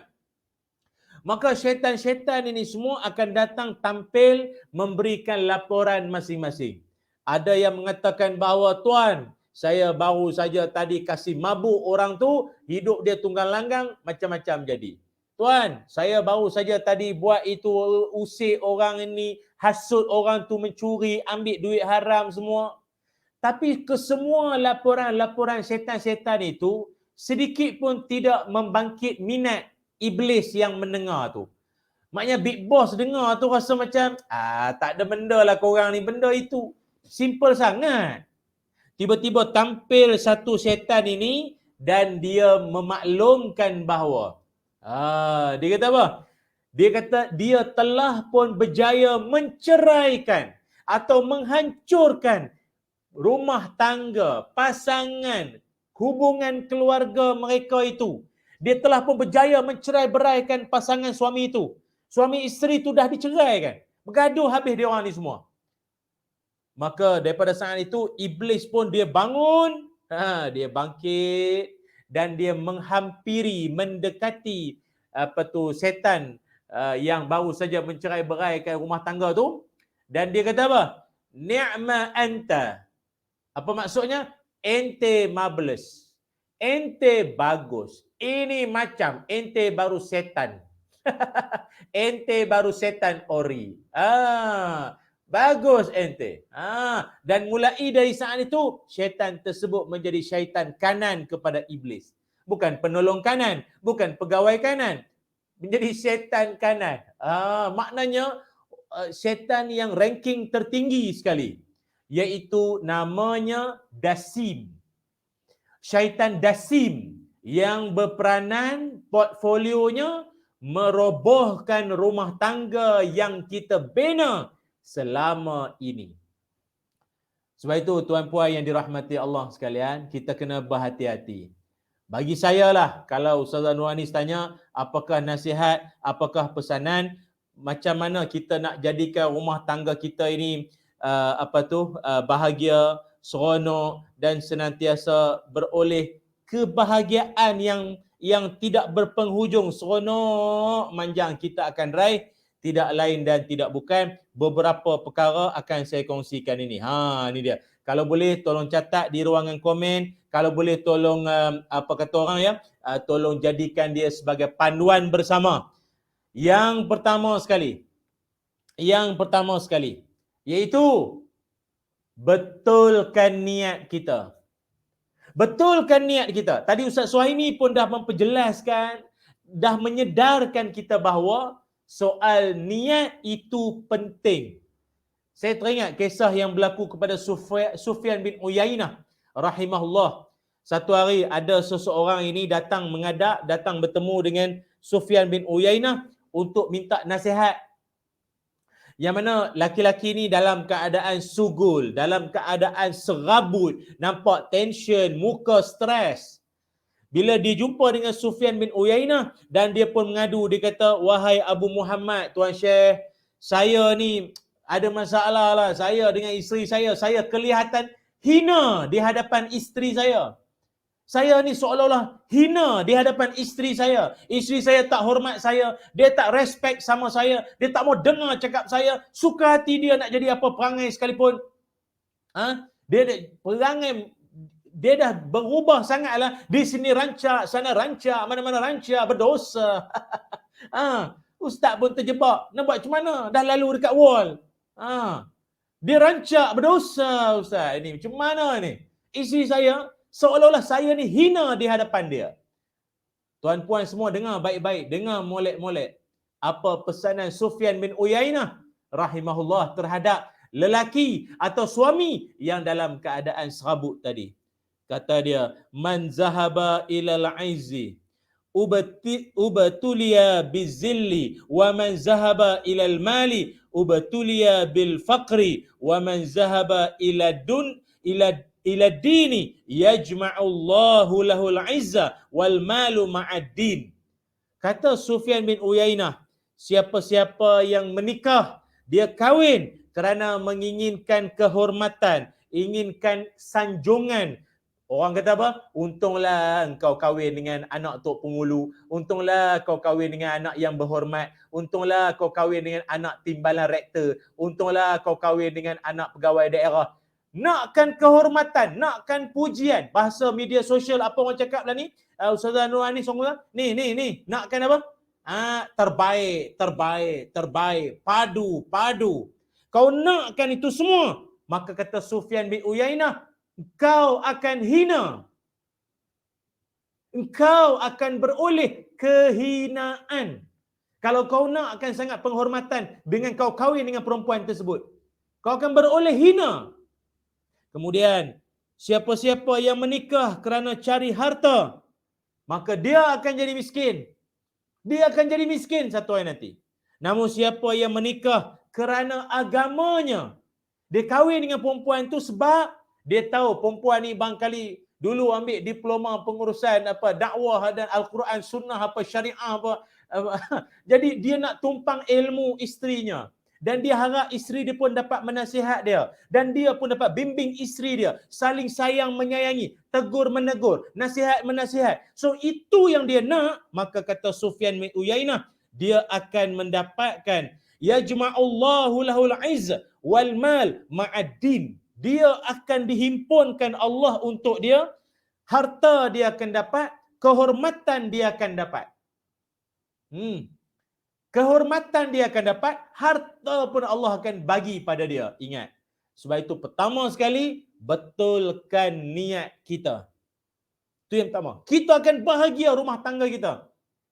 Saya pun Ustaz Anwar ni, Ustaz Suhaimi, duk ceramah sana sini Ustaz. Saya sendiri pun akui, ini surrender punya, ini surrender punya bagi tahu ni. Tak tahulah isteri saya menonton ke tak pagi ni, tak tahulah. Tadi Ustaz sebut kata menikah lagi ke apa, tak tahulah dia tengok ke tak, wallahualam. Ini jujur punya cakap tau. Saya sendiri akui, saya di rumah juga diceramahi oleh isteri saya. Wife saya duk ceramah kat saya juga tau. Abang, tadi rasanya tak sesuai kot abang cakap macam tu. Abang, kelakar macam tu macam tak sesuai kot bang. Abang lain kali kalau boleh kan abang cubalah cakap yang ni tak payah cakap pun tak apa. Dia pula nasihatkan saya, dia pula ceramah kat saya. Tapi niat dalam hati kita, aku kahwin ini sebab aku nakkan komplimen. Aku nak melengkapkan satu sama lain. Apa yang aku kurang, dia tolong tambah dan perbaiki. Apa yang dia kurang, aku tolong dia pula. Aku nasihatkan dia. Sama-sama, saya lambat semayang, dia ingatkan. Dia lambat semayang, saya ingatkan. Saya terlepas cakap, dia nasihatkan. Dia cakap gitu begini, komen Facebook apa, saya nasihatkan dia. Seronok. Seronok. Itu yang paling kita nakkan dalam hidup kita. Telah ku siapkan satu daerah paling sunyi dalam hati ini untuk kau isi sebagai isteri. Ku ingin kau jadi wanita mulia yang tahu harga budi dan hati. Seorang lelaki bernama Suhaimi. Boleh juga. Bernama Ilyas. Boleh ya. Jadi maknanya kita nakkan kebahagiaan, keseronokan. Satu, niat. Yang kedua, doakan pula. Doakan pada pasangan kita. Sering doakan dia. Bagi didikan, bagi nasihat pada dia dan doakan dia, jangan lupa. Nabi SAW sering mendoakan para isteri Nabi. Antara doa terkenal Nabi doakan pada Sayyidatina Aisyah, Allahumma ghfir li Aisyah ma taqaddama min zambiha wa ma ta'akhkhar wa ma assarat wa ma a'lant. Ya Allah, ampunkanlah dosa Aisyah yang dahulu dan yang kemudian, yang sembunyi dan yang terang-terang. Saya nak tanya abang-abang di luar sana, penonton-penonton, suami-suami, pernah ada doakan isteri kita? Ya Allah, jadikanlah isteri aku isteri solehah, panjang umurnya ya Allah, kesihatan, mulutnya dijaga ya Allah. Ya Allah, mulut dia ya Allah. Doa banyak-banyak. Bagi dia kesejahteraan dalam hidup. Sang isteri pula doakan suami. Ya Allah, begitulah juga suamiku ya Allah. Mata dia ya Allah, mata dia. Jangan kasih tengok perempuan ya Allah. Selamatkanlah suami aku daripada maksiat mata ya Allah. Doakanlah. Saling doa mendoakan. Rumah tanggamu kan bahagia. Wallahu a'lam.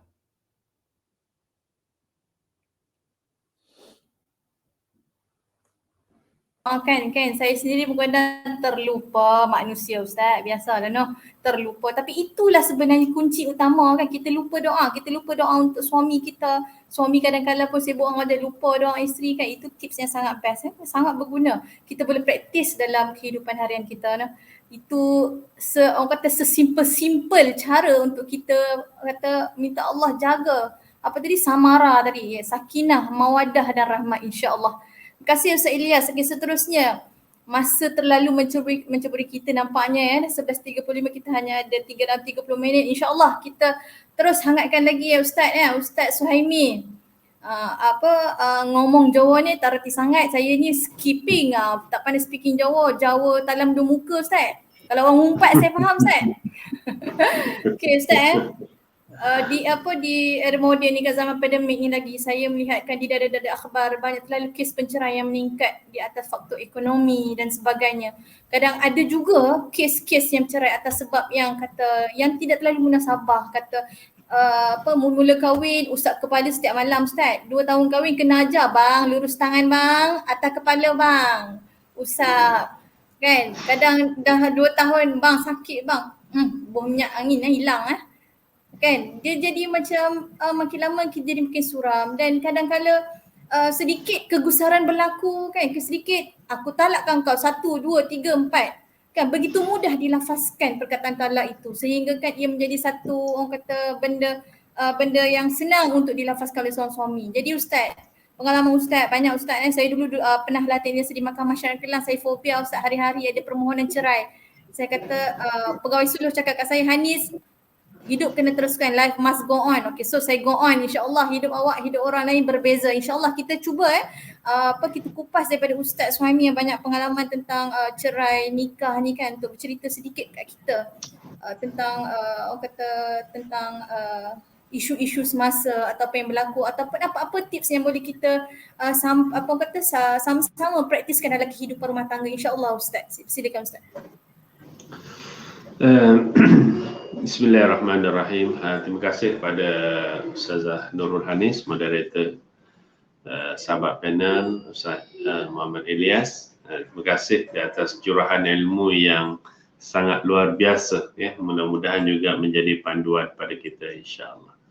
Baik, cerita tentang masalah rumah tangga. Kesimpulannya yang saya nampak di situlah ya, muslimin muslimat rahmatullah. Asasnya beginilah. Tak ada orang kahwin tak ada masalah.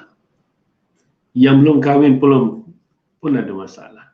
Bujang anak dara pun ada masalah. Kesimpulannya semua orang ada masalah. Semua orang ada masalah. Cuma lapisan-lapisan masalah tu dia tak samalah orang bujang dengan dah kahwin, baru kahwin, dah lama kahwin, lagi dah lama kahwin, dia tak sama.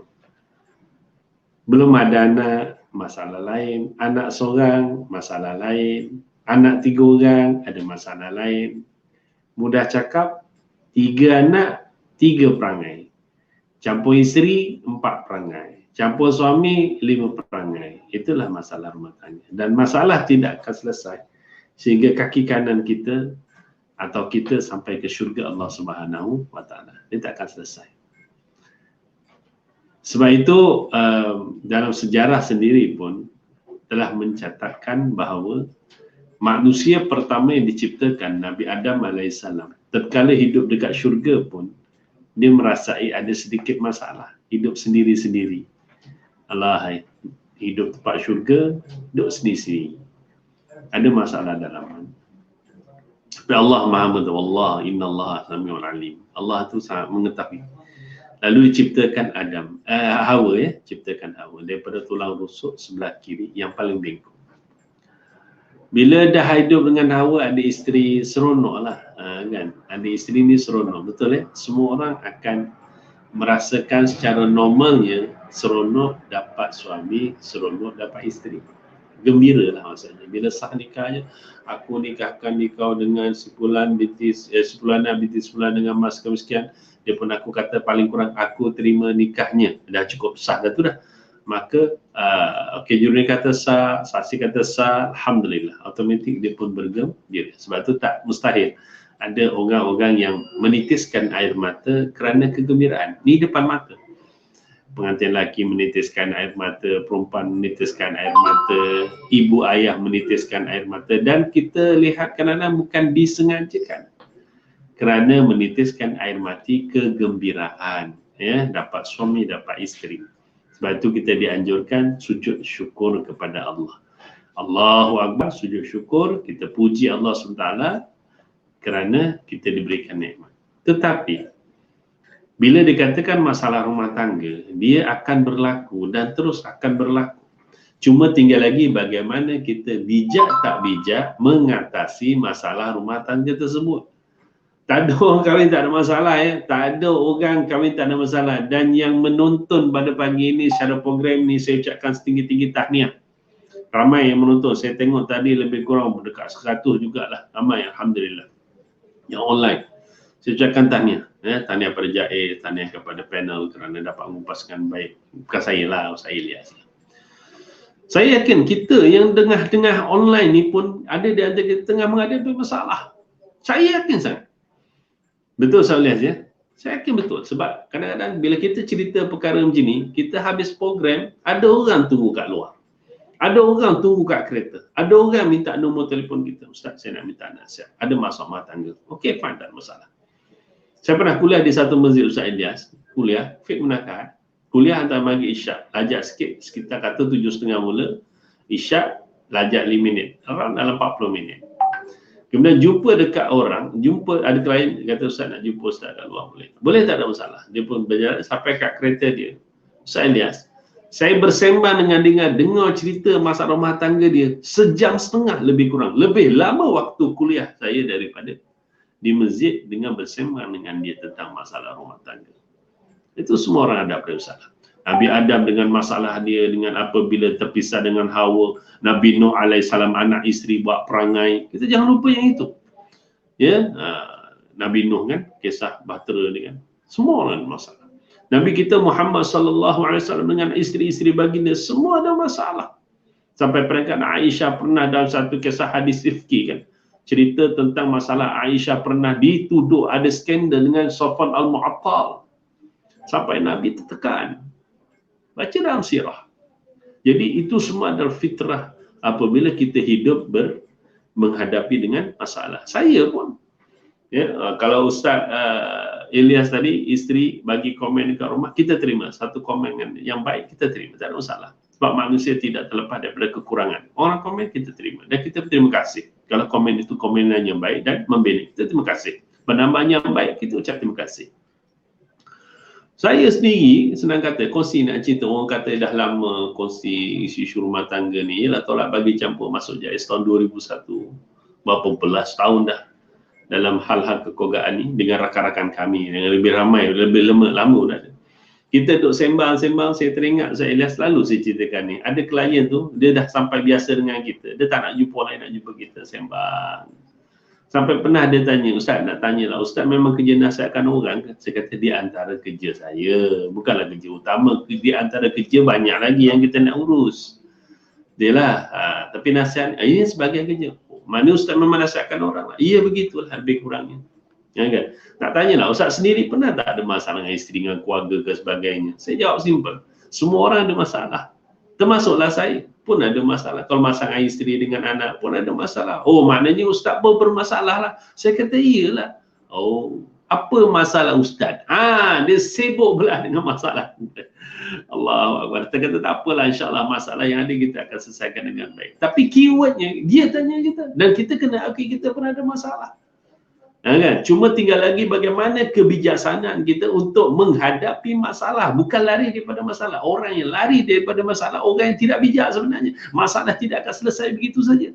Dengan hanya menung menangis saja, menung menangis, ya. Bagaimana kita nak kita memikirkan bagaimana kita nak menghadapi. Kita menangis itu satu fitrah dan itu juga satu cara untuk meredakan perasaan tekanan perasaan kita. Okey, kita faham tak ada masalah. Tapi kalau sepanjang hidup kita hanya menung menangis tanpa ada usaha-usaha untuk menyelesaikan masalah, masalah tidak akan selesai. Dia perlu penyelesaian, sebab tu dia ada peringkat penyelesaian masalah dia. Ya kan, ada peringkat penyelesaian masalah dia. Sama ada peringkat itu di peringkat bincang antara suami isteri. Bincang suami isteri, bincang saja. Ya kan, Al-Quran kata wasyawirum fil amr wasyawirum fil amr. Quran dah pesan, kita dah tahu kenapa tak nak buat. Kita kena buatlah. Nabi dah pesan, Nabi ingatkan kita kena buat. Bincang suami isteri. Rasa dah tak boleh bincang, dah tak boleh bercakap dah. Memang kita jumpa Ustaz Ilyas, ada yang suami isteri tak bercakap dah. Lagi-lagi kalau kita handle kes jawatan kuasa perdamaian ni, kadang-kadang saya tengok alamat berbeza. Alamat berbeza kan. Saya tengok, ini alamat berbeza, minta maaf puan. Ni puan dengan suami tak duduk sama. Dah tak duduk sama Ustaz. Dah 5, 6 tahun, 10 tahun duduk sama. Masya Allah. 5, 6 tahun. Rekod saya, mereka ada kita jumpa suami isteri duduk berasingan hampir 20 tahun. Hukum syarat suami isteri, on paper suami isteri. Tapi muasyarahnya bukan suami isteri. Sangat menyedihkan. Ini sangat menyedihkan. Jadi maknanya nak bagi tahu tuan, itu peringkat suami isteri. Bincanglah suami isteri, selesaikan masalah tu dengan segera. Kalau dah tak boleh, cari orang ketiga yang boleh memberikan pandangan dan teguran. Cari orang yang adil, yang bukan nak backing suami, backing isteri, bukan. Orang yang adil. Ya, istilahnya kalau kami hari ini datanglah ke pejabat agama, buatlah temu janji. Kita sembang kat pejabat agama sebab pejabat agama tidak ada kepentingan ke atas mereka. Yang datang suami isteri, kita bincang apa problem, okey, kita bagi saranan dan cadangan. Keputusan di tangan masing-masing. Ya kan? Dan kalau sampai mereka perlu kepada pergi ke hakim, pergi. Biar hakim memutuskan permasalahan tersebut. Tapi asasnya itulah saranan daripada Quran. Surah An-Nisa ayat 35. A'udzubillahi minasyaitonirrajim. Wa in khiftum shiqaqa bainihima fab'asu hakaman min ahlihi wa hakaman min ahliha yurida islaha yuwaffiqillaha bainahuma. Kata Allah, dan jika kamu bimbangkan perpecahan di antara mereka suami isteri, maka lantiklah orang tengah. Itu saranan kita tadi, lantik orang tengah bagi pandangan ya untuk mendamaikan mereka, iaitu seorang daripada keluarga lelaki, seorang daripada keluarga perempuan. Jika kedua-dua orang tengah itu dengan ikhlas bertujuan hendak mendamaikan, nescaya Allah menjadikan keduanya suami isteri itu berpakat baik. Itu saranan daripada Quran. Jadi kalau Quran dah bagi panduan, kita tak nak ikut, kita nak jadi apa? Itu yang endingnya bila datang dengan buat keputusan sendiri tanpa merujuk kepada orang-orang yang mungkin boleh bagi pandangan. Itu yang dia datang pejabat agama, Ustaz, saya nak cerai. Macam mana saya nak cerai? Apa nak jadi, jadilah. Saya tahu saya nak cerai je. Oh, terkejut kita, jam. Tapi kita katalah, dah sekarang cuba tenang dulu. Cuba tenang dulu, mari kita bincang. Dah fikir habis ke? Endingnya istikharah tak? Istikharah tak? Saya cakap tuan-tuan ya, muslimin muslimat, majoriti kalau yang datang jumpa kita 10 pasang suami isteri ataupun suami isteri bermasalah, bila kita tanya kata contoh nak cerai, contoh tuan-tuan nak contoh. Bab cerai ni kadang-kadang kita pernah geling kepala, Ustazah Hamid, Ustaz Ilya, rakan-rakan geling kepala kami kat pejabat agama. Cerai ni buat main-main, dia suka-suka je. Endingnya kadang-kadang kami cakap, kau orang ni kahwin ni nak suka-suka. Cerai ni nak suka-suka ke? Kalau kahwin suka, kahwin. Tak suka cerai, nak macam tu ke? Anggap pernikahan ini bukan satu ibadah ke? Sampai kita nak menyebutkan perkara itu pasal nak ingat, nak jet dia balik. Nikah ni bukan suka-suka. Ibadah. Jadi kita tak nak rumah tangga yang bermasalah melampau sangat. Bincanglah baik-baik, selesaikan. Tak ada masalah, tak boleh diselesaikan. Buang ego tu sikit. Baik ego suami ke ego isteri, orang kata suami tu ego. Ya, betul. Tapi isteri pun ada egonya, kita dah jumpa. Dan kita pernah jumpa isteri egonya lebih tinggi daripada ego suami dia.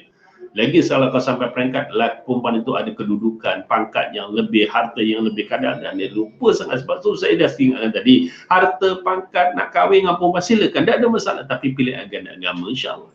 Hebat macam mana pun, bila dia di rumah, dia adalah suami saya, dia ketua rumah tangga. Kita jumpa, Ustaz Ilyas dah jumpa suami isteri kerja berjabat sama, isteri dia bos kepada isteri dia, isteri dia bos kepada suami dia. Kita jumpa dah. Kan? Tapi alhamdulillah, bila dekat office dia bos saya, dia ketua penolong pengarah saya, contoh. Tapi dekat office mungkin suami dia mungkin orang biasa, staf biasa, itu bos dia. Sebab tu tidak digalakkan suami isteri duduk satu bahagian.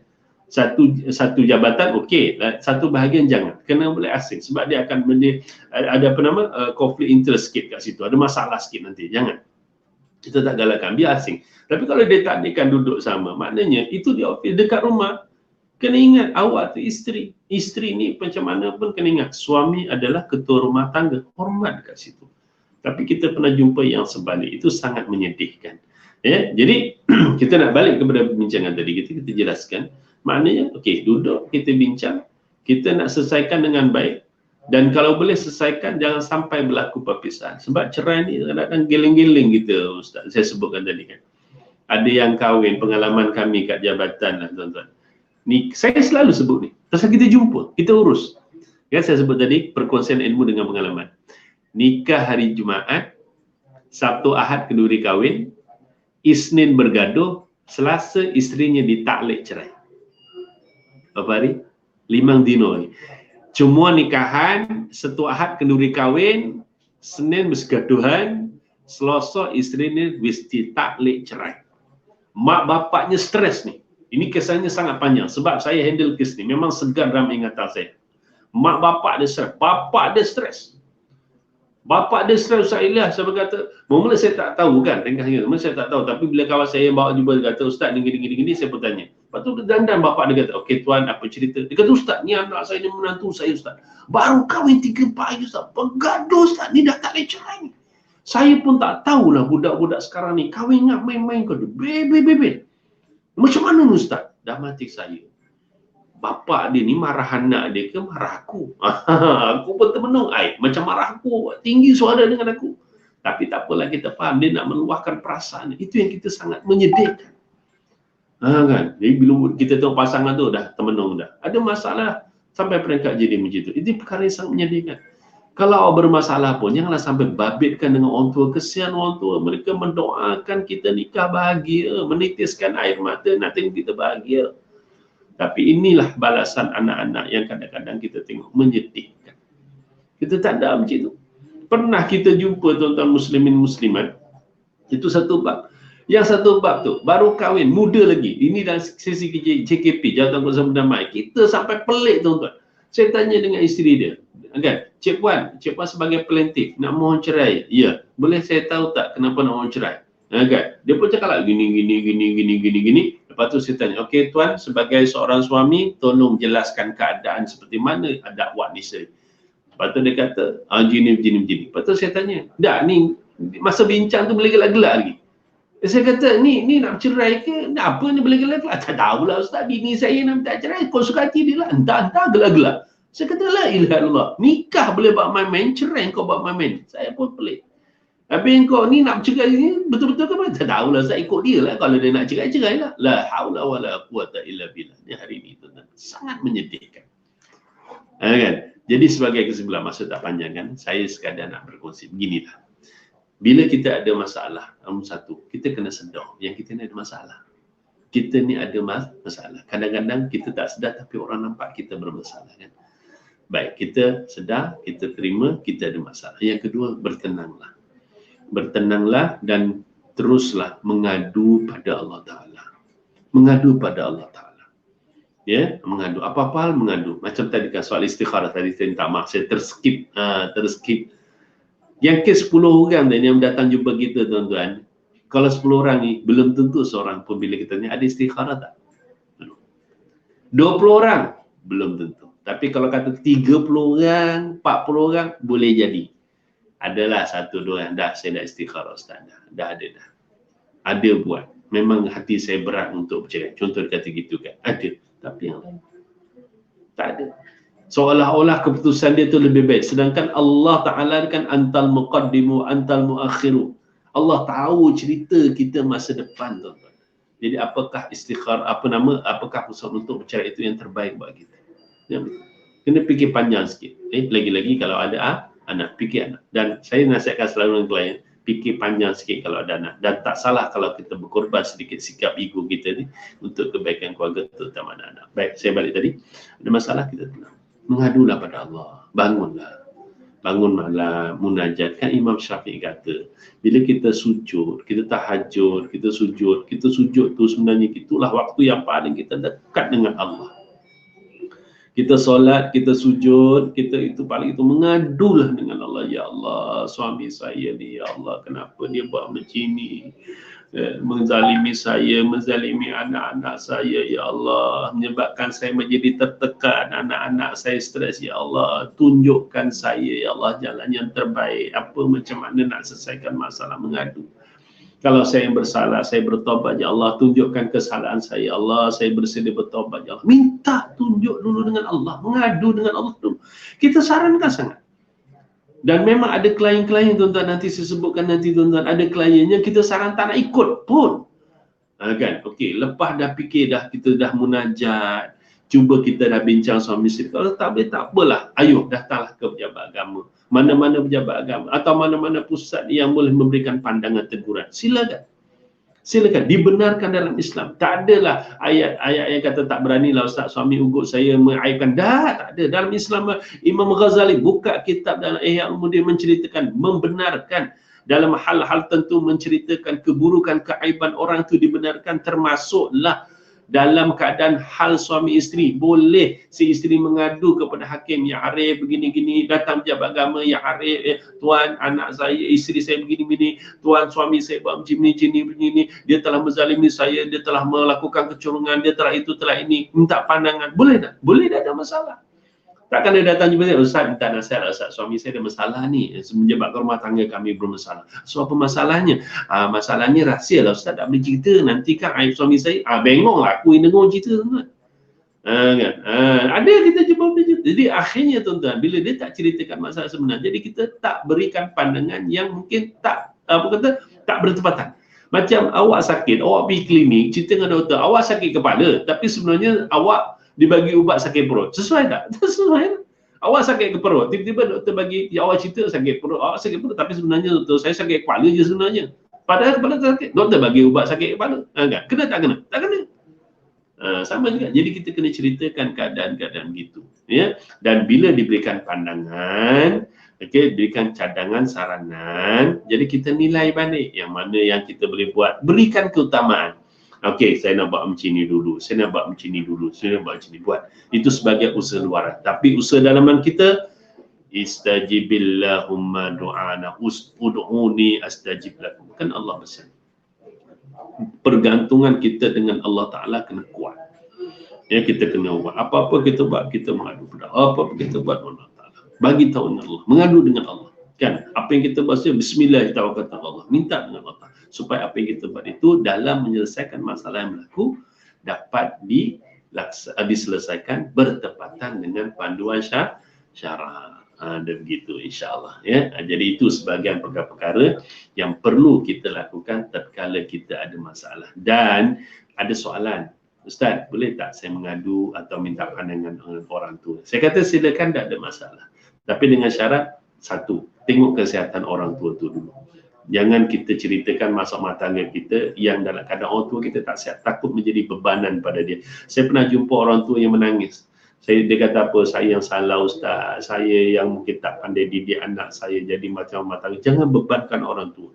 Dan yang kedua, kita yakin orang tua kita seorang yang adil. Saya pernah jumpa dalam perbincangan, Ustaz ni anak saya, ni anak menantu saya Ustaz. Dua-dua macam anak saya. Yang salah tetap salah, yang betul-betul. Kalau anak saya salah, tetap salah. Saya akan bagi tahu yang betul. Itu yang betul. Tapi ada juga yang kita jumpa ni, mereka ni macam jadi lawyer pula. Anak saya yang betul. Menantu saya yang salah. Menantu saya yang betul. Anak saya salah. Bantai benda-benda macam tak boleh lah. Tidak menyelesaikan masalah, tetapi dia menambahkan masalah. Jadi kita tak nak begitu. Ya, jadi insya-Allah dengan usaha luaran kita dapatkan nasihat, dapatkan pandangan, ya. Okey, dan dalam waktu yang sama kita jaga juga usaha-usaha dalaman kita dengan doa kita, munajat kita, ya. Carilah sesuatu yang lebih menenangkan perasaan kita, sebab bila kita dalam keadaan tenang, insya-Allah minda kita pun tenang, insya-Allah istikharah kita pun tenang, insya-Allah kita akan dapat jawapan yang terbaik daripada Allah Subhanahu Wa Taala untuk menyelesaikan masalah insya-Allah. Namun kena ingat, tak ada orang sakit makan ubat terus baik. Tak ada tuan-tuan, tak ada. Ya, kalau hatta ada pening pun dia makan Panadol, mungkin dia kena rehat ambil setengah jam, dia akan baik. Sama juga dengan kita. Tatkala kita ada masalah, kita mencari jalan penyelesaian, dia takkan dandan selesai masa tu. Maknanya kita kena laksanakan cadangan-cadangan untuk menyelesaikan satu persatu, dan mudahan dengan cara itu dia akan mengurangkan dan akhirnya boleh menyelesaikan masalah insya-Allah taala. Jadi saya ingat mungkin sekadar sajalah saya dapat kongsikan bersama dengan tuan-tuan dan puan-puan. Saya ucap terima kasih, mohon maaf terasa terlanjur bicara tidak sesuai kata-kata saya pohonkan kemaafan. Dan saya doakan semoga sentiasa kita dilindungi oleh Allah Subhanahu Wa Taala. Ihfazillah yahfazka. Kamu jagalah hubungan dengan Allah, Allah akan jaga kamu. Wallahu a'lam. Terima kasih Ustazah, terima kasih Ustaz Ilyas. Masya-Allah, saya fikir hari ini saya sangat beruntung kerana berforum dengan panel sangat hebat. Setiap baik kata-kata itu adalah mutiara yang hebat, masya-Allah. Jadi saya pun tak nak menyimpulkan dalam masa yang terlalu suntuk ini. Apa yang saya boleh simpulkan, satu formula hebat yang Rasulullah dah bagi dah. nikah sunnati, nikah ibadah kata Ustaz Suhaimi tadi. Bila ibadah you have to play the role very seriously, kena ambil serius. Macam mana kita ibadah, kita nak solat, ibadah kita nak puasa, kita serius buat betul-betul. Kita belajar benda tu macam mana jadi sah. Begitu juga nikah. Nikah itu ibadah, perkara yang serius. Don't play. Kawan Batam Putih kata don't play kan. So kena serius, kena tanggungjawab, kena serius. Benda yang Allah akan tanya di pada mahsyar, setiap satu benda kita buat pada isteri kita, pada suami kita, apatah lagi pada anak-anak. Okay. Yang paling kita nak adalah institusi kekeluargaan ini adalah akan membantu negara kita mencapai satu ummah yang terbilang dan negara yang hebat. Masya Allah. Okey, saya rasa cukup di sini bermacam-macam tips yang kita boleh kutip pada hari ini dan sudah pastinya ucapan ribuan terima kasih kepada panel-panel kita pada pagi ini, Ustaz Ilyas Ismail dan juga Ustaz Suhaimi bin Muhammad Akid di atas perkongsian yang sangat hebat. Begitu juga kepada pengguna-pengguna, pelayar-pelayar, followers JAIS sekarang, alhamdulillah ramai yang share, Masya Allah, tabarakallah. Terima kasih kepada yang mendengar, yang menonton. Harap ilmu pada kita hari ini menjadi saksi di depan Allah bahawa kita sedang menuntut ilmu untuk bina rumah tangga syurga dunia kita, insya-Allah. Okey, tanpa membuang masa, kita kembalikan semula mikrofon saya ni kepada MC kita pagi ini, iaitu Ustaz Nizam Jamilun, dipersilakan Ustaz Nizam. Alhamdulillahirrabbilalamin. Syukur kepada Allah Subhanahu Wa Taala. Terima kasih Puan Moderator Ustazah Nurul Hanis Nadiah binti Ngaliman. Terima kasih juga pada ahli panel kita, Ustaz Suhaimi Ahmad Wakid, Ustaz Ilyas, kerana bersama-sama kita pada pagi ini dalam program Road to Jannah. Ini adalah siri yang ketiga, siri yang terakhir pada tahun ini. InsyaAllah tahun depan kita akan berada di dataran kemerdekaan Shah Alam. InsyaAllah kita akan cuba kita akan cuba untuk laksanakan di kawasan dataran. Sebab sebelum ini pun program ni sebenarnya berasal daripada sana. Kemudian apabila berlaku pandemik ni, so kita buat secara online. InsyaAllah terima kasih juga tak lupa kepada Ustazah Sabara binti Saleh, Ketua Pengarah bahagian dakwah Jabatan Islam Selangor, sahabat-sahabat di bahagian dakwah, terima kasih. Lalu pada pelayar-pelayar, netizen kita yang bersama-sama dalam program ini, kita bersama-sama kita ambil segala ilmu-ilmu, sedut semua ilmu yang dapat pada pagi ini kita aplikasikan dalam kehidupan, terutama dalam rumah tangga kita, insyaAllah. Betul kata Ustazah Nurul Hanis tadi, memang kekuatan institusi keluarga sangat penting, bermula daripada perkenalan hingga ke rumah tangga dan sampai kita beranak pinak dan beranak cucu. Jika ada apa-apa masalah pun, kata Ustaz Suhaimi, kita bawa-bawalah berbincang. Berkomunikasi antara keluarga itu sangat penting. Mudah-mudahan keluarga yang kita bina menjadi syurga di dunia hingga ke akhirat, insya-Allah. Sebab apa? Sebab inilah syurga kita. Mudah-mudahan, insya-Allah. Sekadar itu, terima kasih sekali lagi Ustaz Suhaimi, Ustaz Ilyas, Ustazah Nurul Hanis. Jumpa lagi masa akan datang, insya-Allah dikurangkan rezeki semua. Sekadar itu yang baik daripada Allah Subhanahu Wa Taala. Segala salah dan silap saya mohon ampun dan maaf. Stay safe Malaysia, terus patuh kepada SOP. Sekarang ni risau dengan virus yang baru, Omicron. Risau dengan kalau harap tak dapat masuk Malaysia. Kita harapkan kita jaga segala SOP yang diarahkan. InsyaAllah kita selamat. Mudah-mudahan Allah lindungi kita semua, insyaAllah. Wabillahi taufiq wal hidayah. Wassalamualaikum warahmatullahi taala wabarakatuh. Alhamdulillah. Terima kasih Ustaz Suhaimi. Terima kasih Ustaz Ilyas. Terima kasih Ustaz Ilyas. Terima kasih Ustazah. Terima kasih. Berkurang minta maaf. Terima kasih semua. Terima kasih. InsyaAllah. Terima kasih Ustaz Ilyas. Terima kasih Ustazah Hanis. InsyaAllah. Tahniah Ustaz Nizam. Terima kasih. Terbaik. Terima kasih Ustaz. Alhamdulillah.